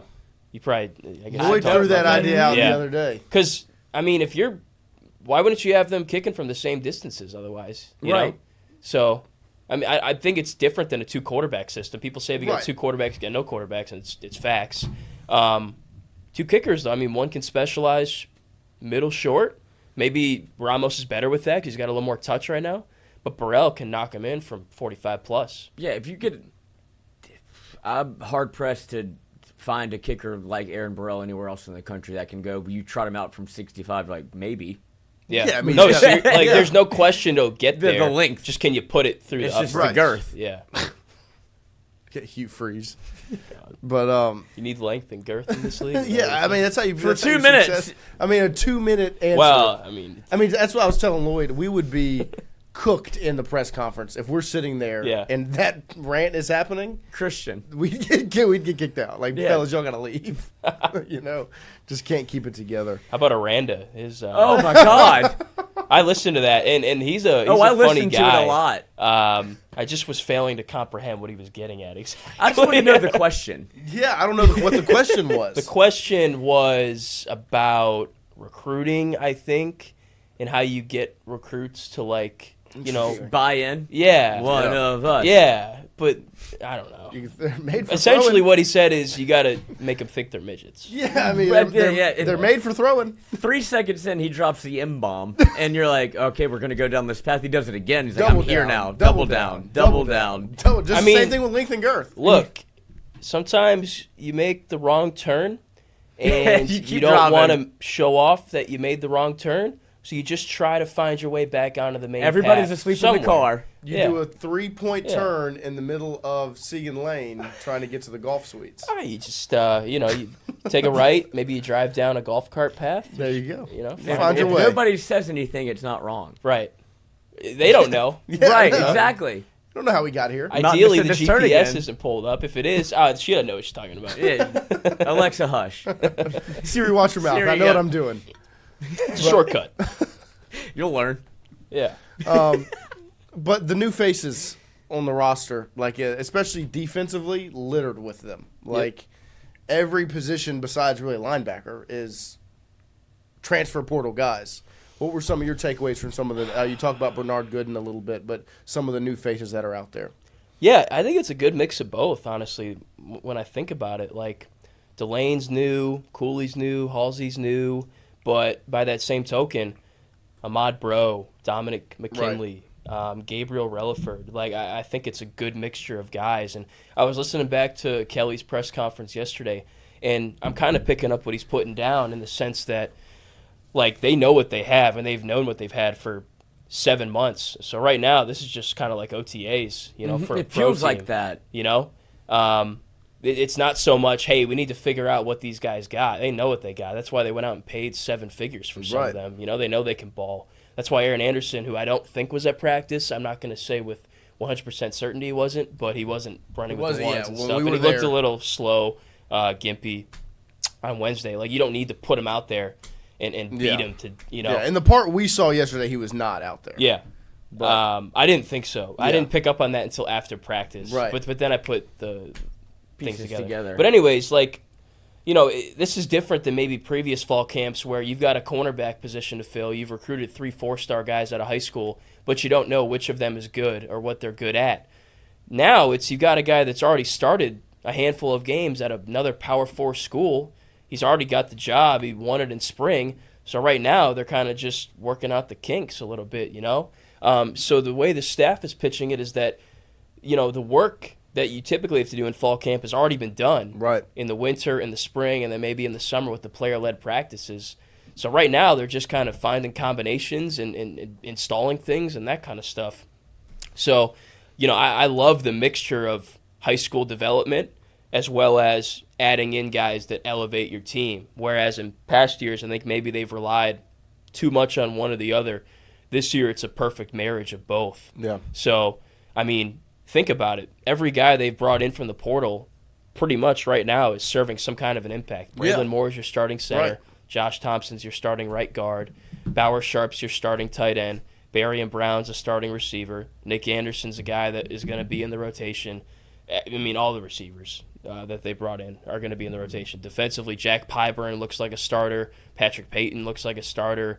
We already mentioned Delane, Cooley, Halsey. Like, they didn't just bring in transfers to sit the bench like they have in past years where they didn't know exactly what they were getting in them. Like, these guys are all instant impact. We've been saying it for months, and now they're making that impact. So, I mean, new names, but it seems like everybody's gelling together pretty well. Yeah.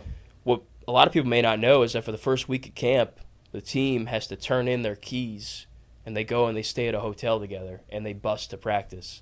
So they're kind of working all that out where you've got new faces and stuff that haven't played with each other much. And they've been doing that for months prior. I mean, you watch all the workout videos and stuff. It looks like a high school workout. Yeah, I mean, it looks like they've known each other forever. Go to class together and everything. So Brian Kelly seems extremely bullish on this team.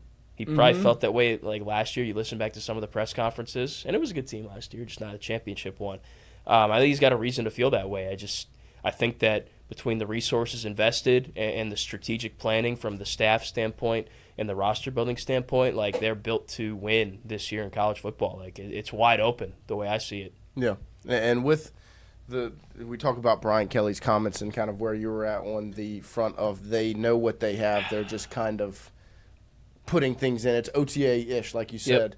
Do you think that's where the 1-0 mindset it's been pretty repetitive. Like, every time Brian Kelly's gotten behind a microphone, you can't hammer that nail anymore. We are focusing on going 1-0, and you go into the indoor practice facility, and on the jumbotron, you've got 1-0 up there. Like, do you feel like that's where that stems from, which is different than past years? Is he knows what he has going into game one, so he's comfortable beating this drum behind the microphone?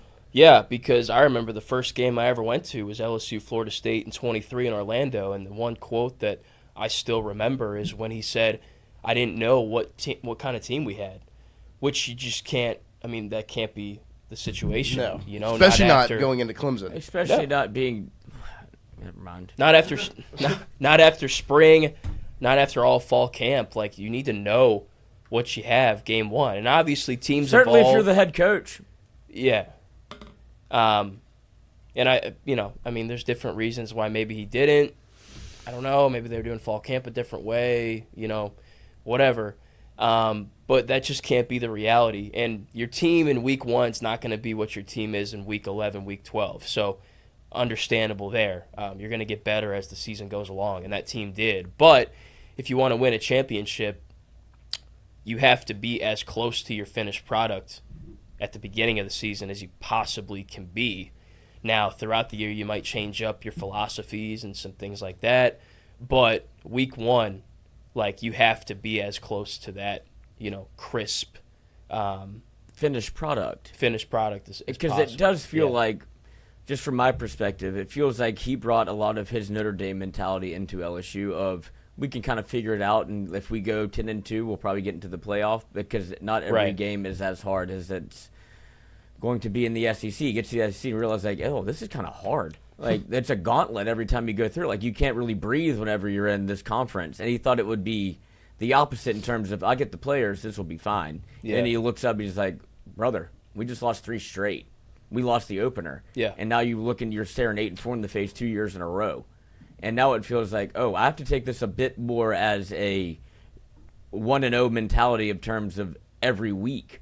And it feels like, I don't know why, but in year 4, he's kind of finally realized of, okay, we've put the pieces together, and it feels not as blustery as it used to be in terms of whenever he gets in front of the podium and it's like, I have to pump this team up or purvey maybe an air of confidence that I don't have. Now it feels like, no, we're good. Mm-hmm. Yeah, and that's a testament to the work they did in the winter, pulling the resources, having a plan, and going after, kind of learning from their previous mistakes and doing things to fix those mistakes. So, I love that leash. Yeah. Starting 1-0, though, is extremely, extremely important. Like, this game is massive. It's a swing game, the way I see it, because you're playing a playoff game. It really is. It really, really is. And the schedule is difficult, and this is one that you want to have in your bag as an insurance policy down the road. LSU hasn't really had an insurance policy since Brian Kelly's been here, except maybe when they beat Alabama, and then they at least had a chance to make the playoff had they won the SEC championship, if memory serves. Right. Yeah. And then Jane Daniels got lifted like a toddler. Right. So you need to have that insurance policy. And you know what? I think game ones of college football seasons certainly are about the little things, special teams, not hurting yourself. I mean, that's every game, but especially week one, because you guys are still kind of feeling each other out a little bit. What's nice about LSU is that you're not breaking in a new quarterback. You're not breaking in some of the extremely important positions. So that'll help. But in addition to that, I think whichever team has the best players that can make plays for you will help you win that week one game. And I think LSU is just loaded with players, guys that are ready for the big moments and will step up in those big moments and make things happen. So I can't wait, man. Yeah, but you have people in the chat that are like Mike Guidry. What a great problem to have. I think Nick Anderson should start over Barry and Brown. Nick had 800 yards as a freshman, 21 yards per catch, and 10 touchdowns. I respectfully disagree with that just based on what I've seen. But it's a great problem to have. Oh, certainly. Certainly. I mean, when you have 8 guys at wide receiver that can all be starters, like. It's true, too, man. Like, Destin Hill is a guy we're not even really talking about much, but in practice the other day, he was treating every rep like it was the last he'd ever take in his career. Like, a couple balls that he probably shouldn't have caught, he came down with super contested, So they're all competing. They all want those opportunities. Unfortunately, the most receivers you could have on the field at once is 5, if you go 5 wide and empty. Right. And then you have Trades Green. Exactly. So it's I'm not really sure how they managed to accumulate all this talent, because if I'm Destin Hill or Nick Anderson, I'm like, when am I going to touch the ball, But they got them, and they're here. So. Caleb Jackson, Caden Durham, Harlan Berry, like, I'd like to eat also. Yep. Right. And then Bauer Sharp, Trades, as you mentioned. Yeah. Destin Hill, Barry and Brown, Chris Hilton. Yep. Stop me. Aaron Anderson. You put out the tweet of, here's a look at LSU's first team offense at fall camp today. Xavier Thomas, Chris Hilton, Bauer Sharp, Barry and Brown running routes. And then our guy, Jack Ballard from Mic'd Up, absolutely insane. He can run that lineup out there and still have Aaron Anderson, Trades Green, Nick Anderson, and others on the sideline. Yeah. Like, you have 2 first teams. Yeah. It's kind of like when Bama had, that insane group of guys, and a lot of them didn't even play, But I'm sure they're going to be rotating in and out. I mean, that's what they've been doing in team drills. The safeties have been rotating in and out. The D-line's been rotating in and out. And that's what you need. I mean, you need depth. Like, you can have all the great first liners you want. This is kind of a hockey analogy. But you got to have a strong second line, third line, because injuries happen. And these are long games, especially in the SEC, which is extremely physical. And you got to have the ability to rotate guys in and out. In previous years, they have not had that. Right. You know, instead of putting in a Nick Anderson who set the Oklahoma record for touchdown catches as a freshman, you were putting out a recruit that has played in garbage time and you don't know can execute in big moments. You know Nick Anderson can execute in the big moments, man. So I just think that anytime Joe Sloan, Cortez Hankton, Alex Atkins turn around and they're like, all right, I need someone who's going to go out there and do something. They got 3 or 4 options to go out there and make something happen. How much pressure do you think is on Joe Sloan going into this season? You know, because it feels like obviously the offense did not reach its full potential last season. Yeah. And now it's like, okay, and kind of the same situation where, you know, not the same situation, but with Blake Baker, it was he got the most out of those guys, just didn't have the horses. And so now give him the weapons to make it happen. Now it's, well, Joe Sloan it doesn't feel like he really got the most out of last year's offense. Here's some weapons to see if you can get the most out of this. You know, does it feel like there's some pressure added with that? Yeah, maybe so. And, you know, Coach Kelly echoed those sentiments in the press conference that he thought the coordinators, you know, did the best job they could last year, but they didn't have all the tools that they needed to succeed. Whereas this year, he feels like they do have all those tools. That's why they went out and spent all this money, and now they just got to do their jobs. So it seems like the way he was talking about Blake, all he needed was more players. Whereas with Coach Sloan, I feel like he had enough to be a little more successful last year. What they were missing, though, was more of that vertical passing game threat. Like, you can't force it. If you don't have the players to get it done, you can't do it. And well, it Hilton looked so was hurt. different against Oklahoma when Chris And was Baylor. back. Right. Yeah, it looked like 2 different offenses. Like that, I feel like was the potential for the offense last year, because that opens up your run game a little bit more. That allows for Trades Green to get some one-on-one matchups, you know. So I don't want to sit here and say that he underachieved last year, maybe slightly, but I just don't think that was the full potential of what they could have accomplished, and it's because of things that are out of his control, like Hilton having an injury. That's Chris not Hilton hurt. First-year starter. That's not in his control. Yeah, and you just got to kind of make the best out of the situation how you can. Now, they lacked in some spots. Certainly the run game left some things to be desired. You go get a coach. Yep. The decision-making sometimes in the backfield between Nuss and, you know, maybe Coach wasn't putting him in the most advantageous positions where he has security blankets and stuff to avoid making mistakes.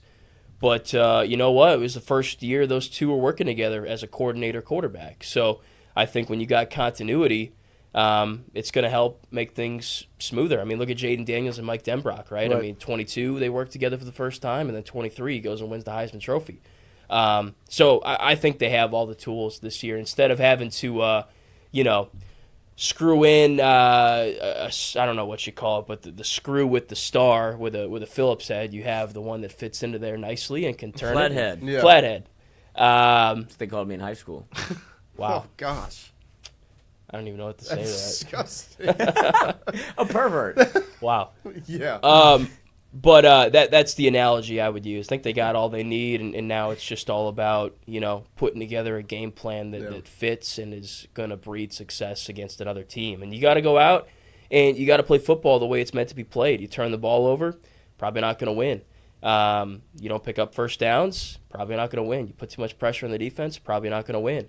You come up empty on drives because you miss field goals, probably not going to win. So, or you kick too many field goals and not score touchdowns. You're not going to win. Not going to win. Do you think that you see a different version of Brian Kelly in terms of when it comes to, like, you can even point back to 1 year ago against USC where they go for it twice on 4th down in the opening drive, also take the ball. But do you think that there's more maybe confidence in the defense where, like, we can take 3 as opposed to on 4th and 4 we have to go for it? Yeah, you know, I don't think – I feel like they didn't go for it on 4th that much last year, but it feels that way because they didn't usually convert in those situations. But he's been kind of his calling card is, like, you can go back to the Alabama game that they won. Yeah. Where it was, like, we want the ball, we're going to score. Yeah. Like, we're going for 2. Yeah. Like, I think that's how you have to play. Yeah, at some points, but I think that's because – I mean, Alabama game was standing, but just the way that they've approached it is because he didn't have any confidence in his defense. Yeah, that's true. I think you can. He's an offensive guy. Yeah, I think you can have confidence in this defense this year, in my opinion. I think they just have way too much. Like, there's not a weak link the way I see it right now. Now, that could change if you filled all those injuries spots. happen. But, yeah, I mean, you've filled and backfilled with great players. You know, you're not really bringing back a guy at a position where you're like, well, I don't really know how this is going to go, you know, and you don't have to feel that way. Like, Jordan Gilbert started at safety for them last year, and he's now a second-team guy because you brought in someone that you felt could do the job better, you know.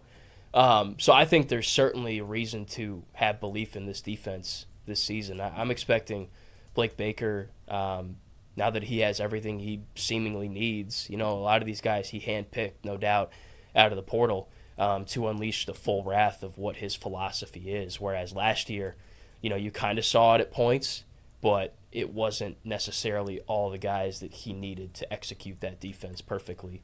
And maybe he couldn't even do things that he wanted to do because he didn't have the personnel. So, yeah, I think it's a really balanced team. You know, sometimes you got football teams that have a good defense and a not so good offense and vice versa. But this year they seem very balanced to me. So, with that said, was though, not that long ago. What'd you say? 2023 was not that long ago. Yes. But you had a very good offense. Two years ago. Yes. Yeah. But by that same token, you got to be aggressive sometimes, you know, and have that swagger about you. And I think this team, I mean, they've already shown it. Like, you know, I've talked about it a little bit, like the way they compete against each other, you know, the way the receivers make contested grabs with guys literally bear hugging them. They're hungry, you know, and it's not all about the flashy play action, wide open. I mean, if they need gritty, dirty yards, they can get them that way too. So I like what I've seen so far. That was in camp and in the season, that was an issue last year was, you know, you need 4 yards, let's go get 4 yards. Yeah. So, well, I know you've got to get over Santa Moss. We appreciate your time. Thanks for having me. We'll talk to you again soon. I'll see you at practice tomorrow. Yeah, I think it's a full All practice. day. So, yeah, tomorrow's going to be a busy day, man. But appreciate you having getting me like a Camelback. What's that? A Camelback? Like the little backpack. That would be a good investment because just more gear. We don't get water, and you know that 12-ouncer goes away. Yeah, it goes down quick. Yeah, so that would be a smart move. You know, you'd be like Dwight Schrute. You know who does give you? You know who does give you water? Jay Johnson. Does he? Well, you just went into the dugout and had some. I asked. They give me smoothies. See?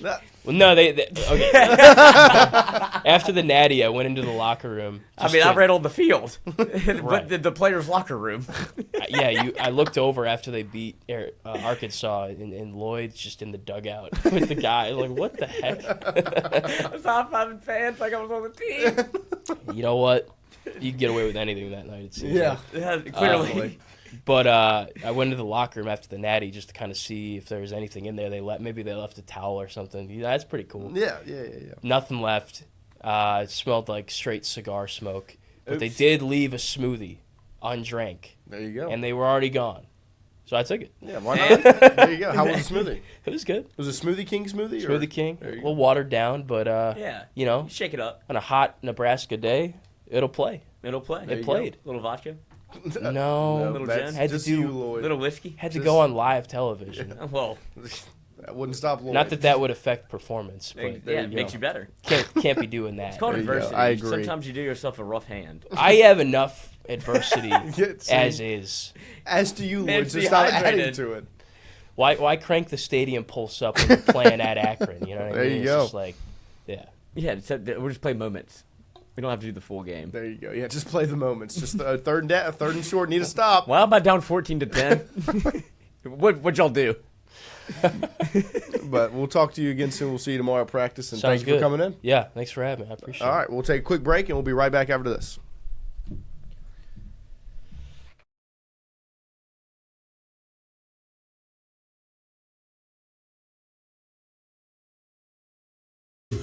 We don't just install shingles, we build peace of mind. With years of experience and a commitment to craftsmanship, our team shows up on time, gets the job done right, and treats every project like it's our own home.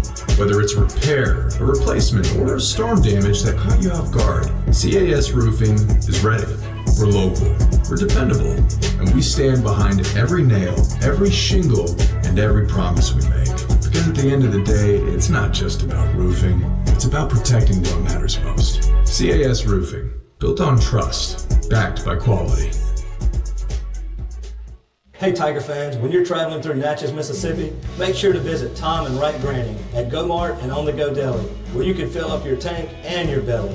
Go Mart has clean restrooms, community coffee, an awesome beer cave, and a great selection of anything you may need on your trip.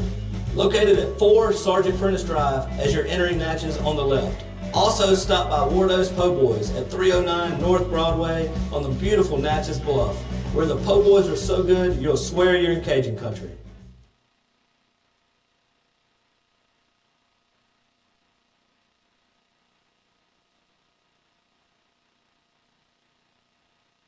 When it comes to your home, the roof over your head matters. At CAS Roofing, we don't just install shingles, we build peace of mind. With years of experience and a commitment to craftsmanship, our team shows up on time, gets the job done right, and treats every project like it's our own home.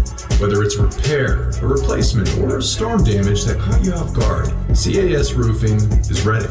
We're local, we're dependable, and we stand behind every nail, every shingle, and every promise we make. Because at the end of the day, it's not just about roofing, it's about protecting what matters most. CAS Roofing, built on trust, backed by quality.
All right, welcome back here as we are rolling through hour 2 this morning. Shout out to John Eads for the insight and for hanging out with us, talking some ball as we'll be back on the practice field tomorrow, watching LSU get after it on practice number 4. No media availability today, but the good thing about tomorrow is even though we only get to film the first 15 minutes, we get to eat. We get to stay and hang out for the entirety of practice, and then we'll turn around. We'll come right back here after practice, sit down, fire the cameras and microphones on, and tell you what we saw.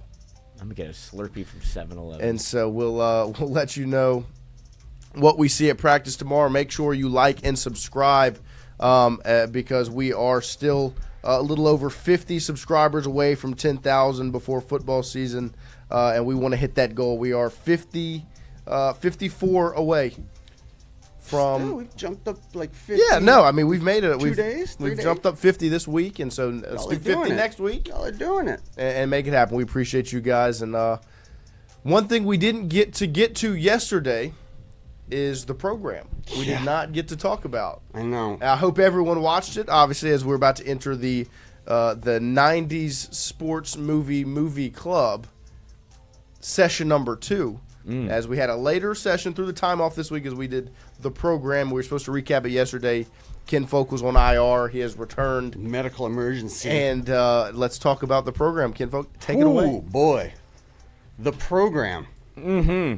Quite the program. Quite the program. This was my first time seeing the movie. Yeah. I had not seen the film before this. I remembered it being better. I had seen it as a child. I also remembered it being a stronger film. Yeah.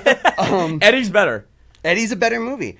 I wrote down a lot of thoughts here, but I think kind of maybe the first thing I want to touch on is that what this movie wanted to be, right? Because initially, I think it was trying to discuss the corporatization of college athletics, right? That was kind of the point, the do anything to win mindset. The dirty underbelly. Yeah, of the she was sport. supposed to shine the light on that, right? And no, it kind of almost does for a minute. They accidentally touch on a couple things, like this starts off with our lead quarterback character, Joe Kane. Yes.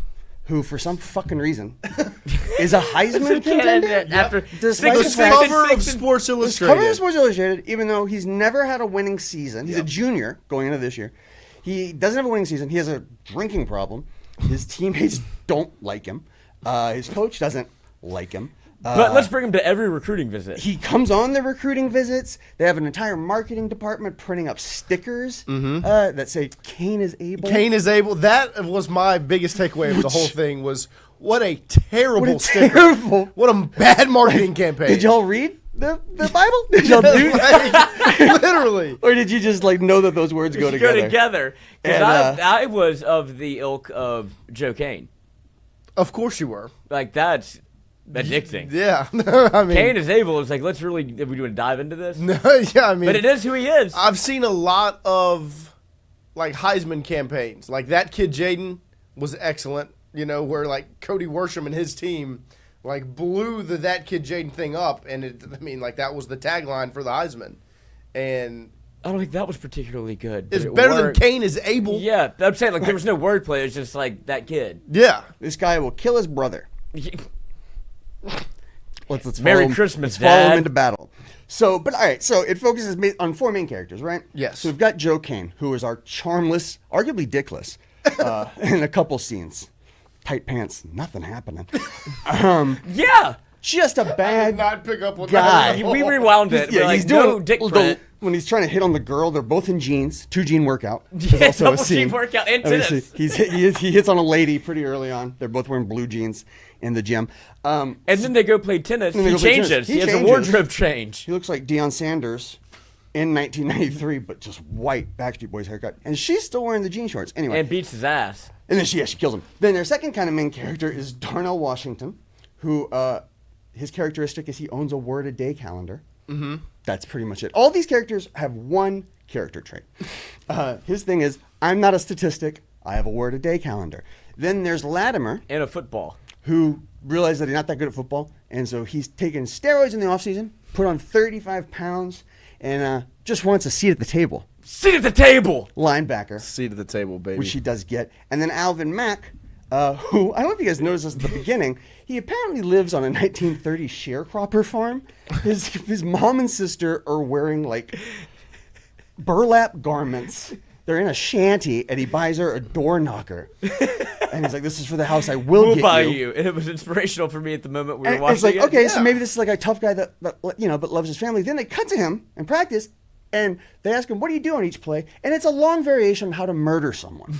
See, he was my favorite character in the Of course. He at least had some anger. And he was very good at football. He was really good at football. That was a heck of a football player if I've ever seen one. He's shedding blocks like no other and then taking the running back's head off. And then creating these narratives in his head before every play. Poop butt motherfucker! He would be looking, he's like, you're the guy that repossessed my mother's house. And the running back's like, what are you talking about? No, I'm going to get you for repossessing my mom's house. Poop butt! You talk to my sister. You're the white son of a bitch who talked to my sister. It's like, oh my God. He's the closest thing to an interesting character we had. And then there's Coach. He also dresses like a coach. Yeah, he does. I thought he was on staff. Well, he was on staff. And then he turns it around when it's time to be mean.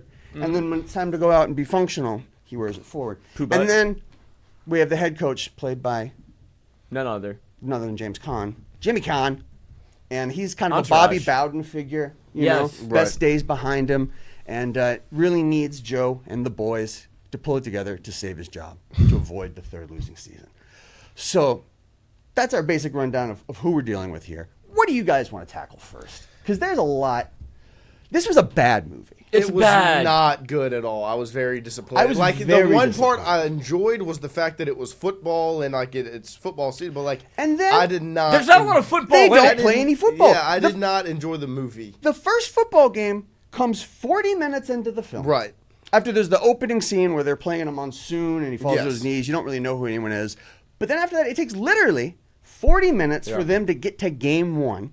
And it's all a bunch of slow motion kind of scenes of them like, because it wasn't like Eddie where they clearly were playing basketball. Right, These guys were right. pros. No, I mean it. This was It was over dramatized 1,000%. Smash cut to 4-leaf. Right. And then the smash cuts. So, okay, all right. I'm just going to.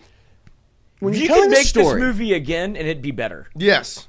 Yeah, it'd be impossible to not make it. It has the bones of a very good Yeah, movie. there were things that could have been compelling in here. There were like almost interesting points, but they managed To fuck it to up. fumble every single fucking one of them. Now, all right, so I'm just gonna film nerd for a second, right? A tenet of storytelling, right, is if you want a scene to happen, you don't do the scene and then go, and then this happens. Right. And then this happens. It needs to be, this happens, therefore this happens. Of course. Or this happens, but then this happens, right? Creating conflict. What this movie does And is why the is it Lord exact Cushenberry? opposite. And why is it Lord Cushenberry? What does the exact opposite? Where it goes, this guy picks up a girl at the gym and scares her because he's a sociopath on his motorcycle. Smash cut to The running back in Diggs class. and Halle Berry just Word of the trying day. to word of the day at a training session. Yep. Smash cut to this guy pulling his fake urine receptacle out of the toilet. Latimer, you saw that part? Yes, He no, I had did. somebody. He had to have like a maintenance man. Right. Install it. It was in the toilet roll. Yeah. Oh, that was Pulls out a That was tube unbelievable. of clean urine. It itself has the the chrome Yes. on the end. It was made for this. For this. So somebody did that. Somebody made it because for this him. is not a bright boy. No. And so he pulls out this tube of clean urine, pours it in the cup for the test because he's been And taking drinks it. steroids. But so it's just smash cut to smash cut to smash cut. There's no transitions. There's no flow to the story, and then the characters are largely unlikable, and their decision making is baffling. It has no internal logic. We don't know why this guy was considered good at football. We don't know why Coach was once considered a good coach. We don't know anything about these guys other than these like one note backstories that they Right. have about them. Like Joe Kane, he has an alcohol problem because he takes one sip of a bourbon beer. at night and then drunk dials that girl. And he's like, tomorrow was- 6 p.m. I'm picking you up, and hangs up the phone. It's like these are characters. These are just Also bizarre room shitty people setup doing by weird Joe things. Kane. I don't even talk about that. Oh, the terrible feng shui in room. his Oh room my was gosh, insane. terrible room. Yeah, he's just Tiny TV on like a little table like this, and then his bed only faces the side. It only touches the side of a wall. Yeah.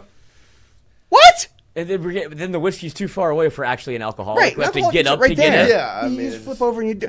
So anyway, Break down you guys.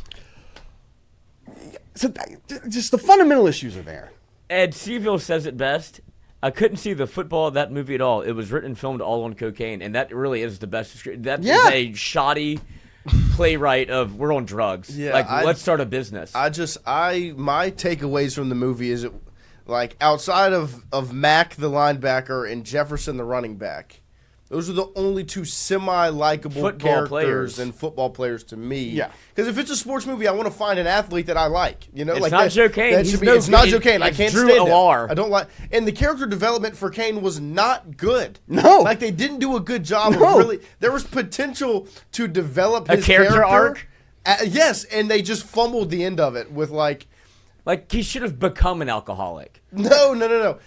You could have made like the reward at the end something much more than what it was. Like you didn't get the football game ended and that was the end of the movie. And then it's sort of just implied like, Everybody well, went home. we might win next year. Like didn't have a losing season. Maybe next year's my Heisman year. The girl still likes him for some insane reason. Right? His dad doesn't love him. His dad doesn't love him. Merry beer Christmas, can, Dad. Beer can Christmas tree dad. Right. And the other And then part there's of a player named Beer Can. But Yes. Bud Light. Bud Light Gaminsky.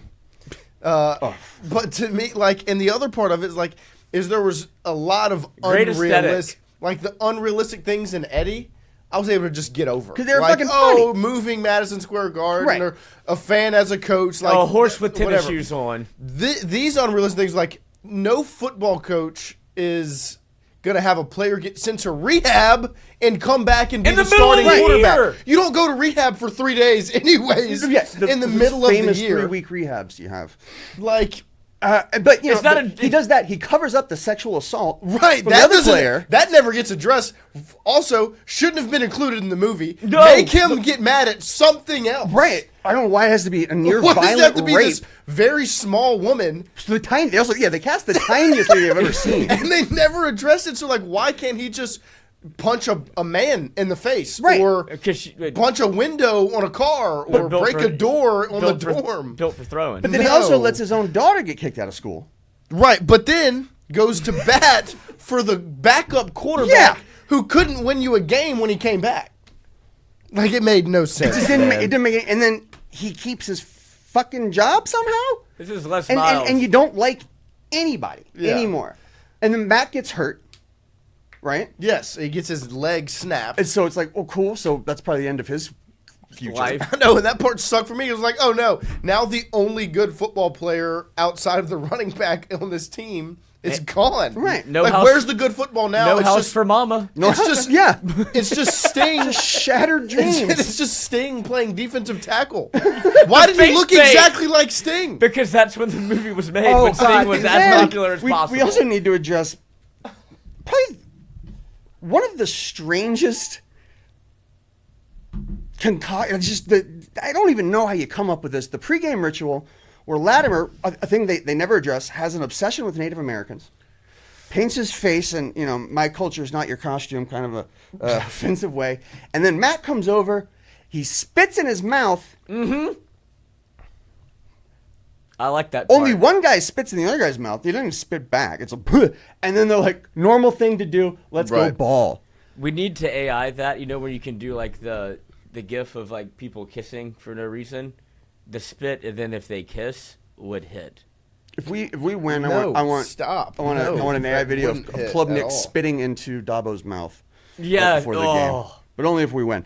But it just there's all this just baffling shit in this movie. Yes. There's not a lot of football. You lead me on. There's no character development. I guess my one good, like the one part of this movie that I took away that I liked was The train. fact that the train scene was unbelievable.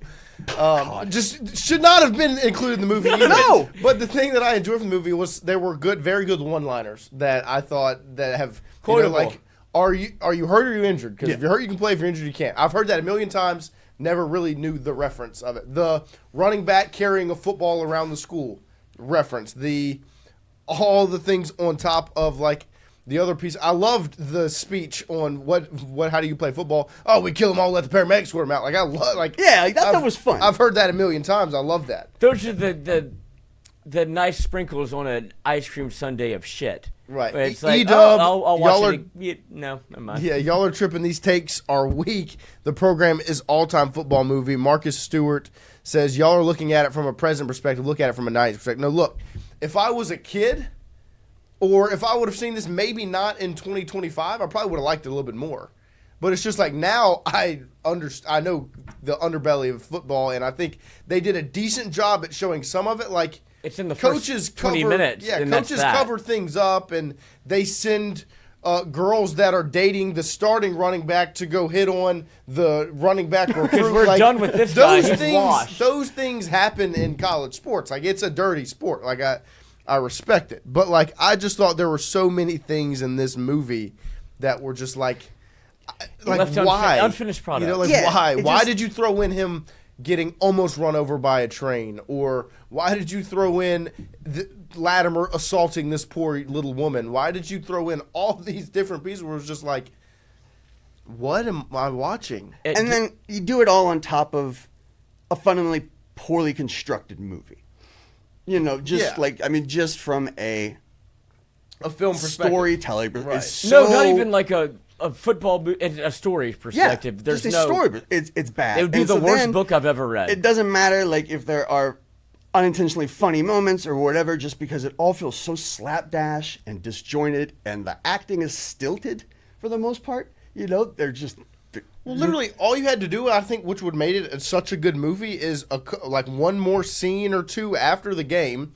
His dad actually shows up to the game, because then that brings the whole like there. At least there's a character arc. There's a character arc where he's got the deadbeat dad. We're all alcoholics. This, that, and the other. There's dad in the stands. Son, guess what? Now I'm going to rehab, son, and you're gonna marry the girl that you had to go to rehab to be right for. Character arc, Joe Kane's likable now at the end of the movie. You don't end the movie liking Joe Kane, which should have been the goal. You start the movie disliking him, which you dislike him throughout the movie. It should be, hey, at the end of the movie, let's make him like this guy. And he becomes semi-likable because he fights through his dad not being there, and he makes the play to win the game. And there was just so much, like, you could have made him actually a good character. Movie if they're not alcoholics, but they become alcoholics. No. Like, throughout the season, like, this is not going great. Let's start drinking, Dad. And then he starts going to every game, and he's, like, the worst person. Like, he gets kicked out. Of course this is like, where that would be brain more goes. fun. And it's like, and then he sees his dad getting kicked out, and he's like, no, fuck you. And then he goes into the stands. Ron Artest's the whole situation. I played Catholic League basketball with a guy whose kid, we were 9. His dad did that. He would come and he'd scream, "Yeah, play my boy more!"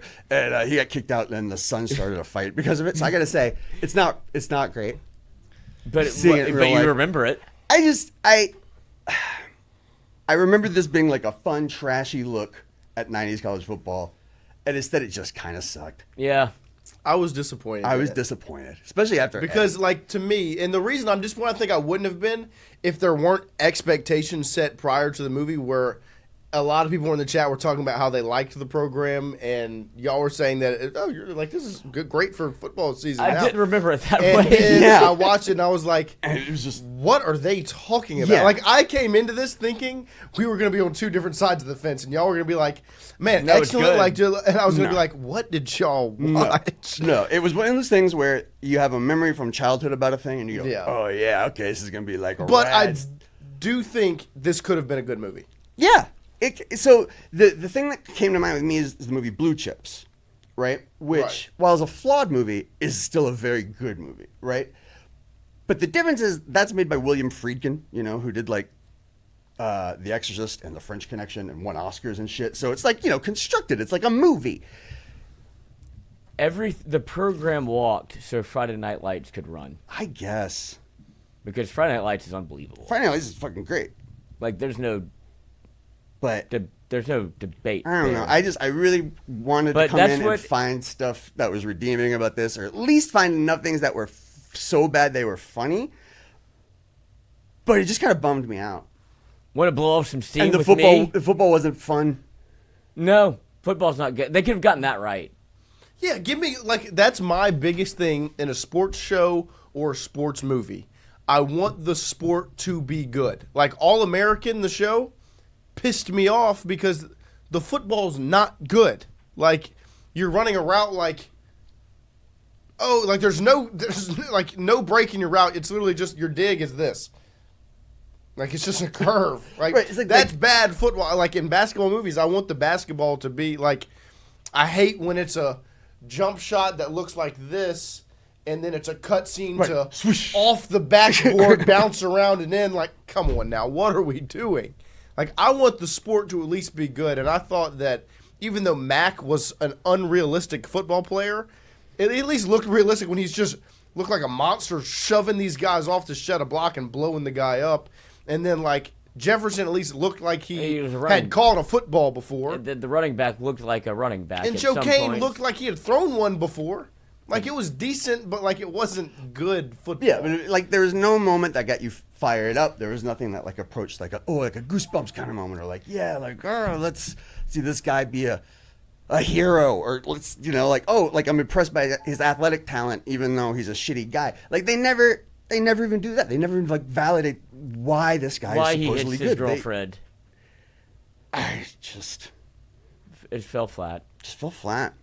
And We you know, I set almost the bar too high with Eddie. And you also set the bar too high going into this film. That my expectations were too raised. Where I think I could have liked this movie more had I not gone in and been let down. yeah. It's a lot. Yeah, no, and I felt the same way. Yeah. I the second time watching it, You watched it 2 times? yeah, well, the first night, Power went out. Oh, the power. the power went out, and then it stayed out all night because we live in a third world country sometimes. I don't know, but the second time I was just like, We could go to the group chat's house. I You was just just want to like, go. "Oh, I fucked up. I feel bad. I hope everyone's not mad at me. But you live, you learn. Yep. What movie's next? Well, next, so after this, I know I Abomination. gotta have a crowd pleaser. So, free on Tubi, as of yesterday. Okay. So you don't have to go searching for it. Free app, you can get it anywhere. Little Big League, Let's go. a classic. Actually Yes. good. Actually a good movie. Not gonna bum us out at all, like this did. Well, No giant man thrown. I know there are sad moments, but we're not gonna get into it. But no unnecessary violent sexual assault. no, it's a good old popcorn film. No, Giant this is a steroid good. This man. is a good movie. I've seen it before. I just feel It's like a good movie. we need a little palate cleanser after this one. We needed probably a couple. And I also need to redeem myself. But no, I think this is a good. No, Like, I think it- it's it was- great. It's just it's certainly the a roller talking- coaster of the 90 Sports Yeah. Movies Movie Club. I mean, that is what we want. You know, it's a snapshot of what the 90s sports movie was. And this is certainly a 90s sports movie. yeah. It was an very abomination. 90s. Dog baby. Everyone dresses like a secretary in the 90s. Mm-hmm. All Yeah, the I mean, ladies. It was a lot of blazers, ladies in She blazers. was wearing quite an interesting outfit. the high trouser with the blouse. Uh-huh. and It's a actually blazer. pretty incredible that Halle Berry made it out of that film and became a star. She was. Yeah, I couldn't believe Halle Berry did that movie. Yeah, Like, that was my takeaway. Might Was be her like, first one. when they were relatively big, like Yeah, I mean, names, like Jefferson is Omar what Epps, is right? Epps. Like he's a good actor. Yeah, James Caan's an James Caan's an Oscar-nominated actor. actor. Halle Like- Berry won an Oscar. later Yeah, in like her there were career. some good actors in this movie, and it was But- just like As Seville said, ran out of cocaine. he said. Right out of LT. He said Joking. LT was the EP. The executive producer of the film was Lawrence Taylor. Not actually, but that Oh. makes sense. I don't know what Well, I'm he's doing like, here. I don't know what I'm It'll be doing here.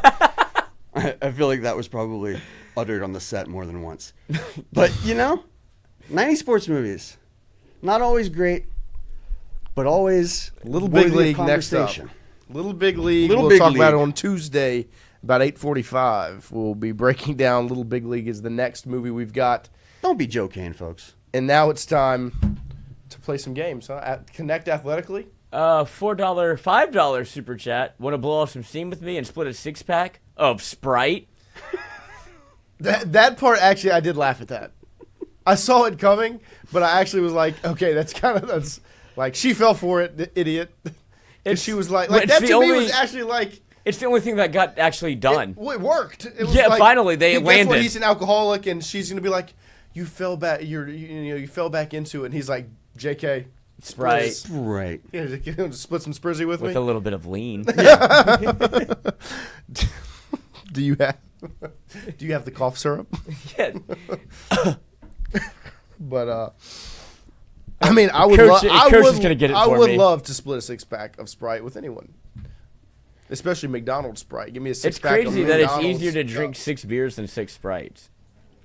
I mean, 6 Sprites hurts. Yeah. That's what I'm saying. Like, You can't shotgun a lesson Sprite. there. If you shotgun a Sprite, you'll You're die. insane. You're a crazy person. Oh, also, though, we are 2 for 2 on Chris Berman.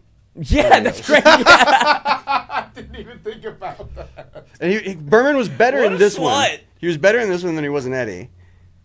And Eddie, he kept doing that thing that actors sometimes do, where they're like, "What's the deal?" Yeah. Didn't cut to me, but Hold on. There you They pretend like you're talking to what's the deal with Eddie? Jacques Doucet. I mean, those are TV emotions. So but Berman was better in this one. But And he's in one more movie that I know of, The Longest Yard. well, I'm curious. There's a chance he's in Little Big League. We'll see. That's actually Yeah, you true. never know. I don't know if he's in it or not. Clearly, do anything. Yeah, you're with me, Leather. Yep. All right, we crushed the Athletic Connection yesterday. Let's see, Wade, Bosch, Butler, O'Neal. What's the? These are Heat players. Are they Oh, not? yeah. Shaquille O'Neal, Jimmy Butler, Chris Bosh, Dwayne Wade. Nope. Oh, whoa. Morning. No. Well, I don't know if it's Wade. So let's reset. Why are you clicking so much? It's really throwing me off. Act, embellish. Yeah, there you go. And then we've got Indiana things. Indiana, Notre Dame, Purdue, Butler in Indiana. I think so, right? Butler University. and then Philly, Toronto, Detroit, Cleveland, Wade, Bosh, Morning, O'Neal. We were on the right track, but we got tricked with the Butler. That's what they wanted us to do. That's Yeah, the what they worst want part us of to the do. game. Right. Whenever you Right. fall, you step in the mud. Yep. We did it. All right, let's see if we can see a fucked up celebrity mashed together and how quickly Noah can get it. I mean, yeah, that's my favorite part of the day. Marcus Stewart, y'all pooping on one of my top 10 sports movies. Not cool. I'm sorry, what are Marcus. the other 9? Yeah, let's hear your 10. Marcus, can you put your 10 in the chat, please? I don't want to come on and be dishonest about, you know. No, I mean, we owe nothing to the Academy. That's the appeal of this show, is you're getting real, raw insight and thoughts and emotions. That's what we're trying to bring. Also, one of the interesting things about 90 Movie Club is that what you have to reappraise, you know, these things that you have these nostalgic yes, relationships no, I mean, yeah, with. you know, have to sometimes break the nostalgic relationship. Nostalgic is a toxic impulse. That's for our philosophy show we do. Oh, yes. After this one, which has no viewers. Well, I mean, Sophocles. Oh my gosh. You're gonna be even more upset when I show you what I'm about to show you. The celebrity mashup? There's no. Are you No! kidding me? Nope. I don't understand why. Like, there's no way you're running out of celebrities. There's so many celebrities. You haven't even got into the athlete game. They can't even come up with a fucking category. So many celebrities. So many celebrities on your college sports commission.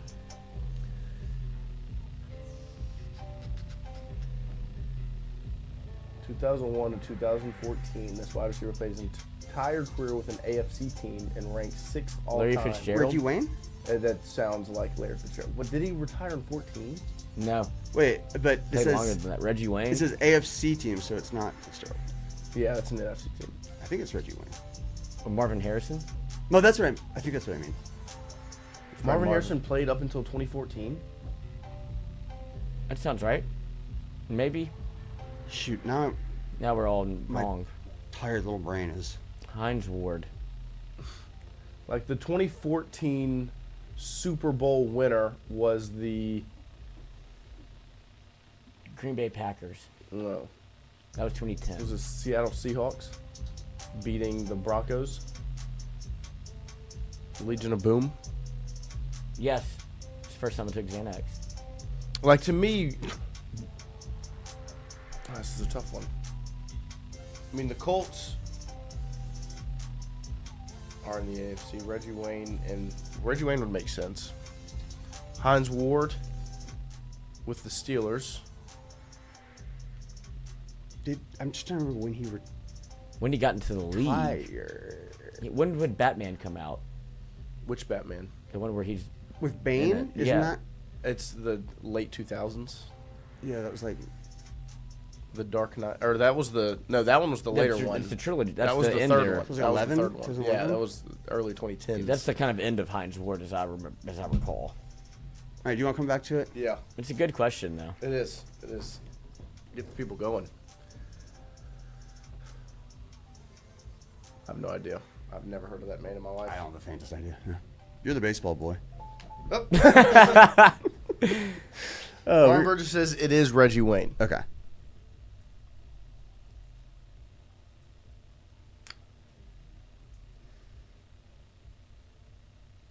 Yeah, I knew that. Bad guy, Reggie Wayne. What From team Louisiana. is this? He is. Good job. Cheat. Netherlands. Uh-oh. I mean, I had no chance. Ajax. Ajax is the That's king. what I had read. It's Ajax. Oh, this is you again. Alice Walker.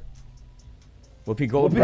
Eddie. Wait, is this Eddie? No, it's Wait, the no, color it was- purple. It was the what? Color purple. The color purple. Damn. Wait, is this? Oh my god!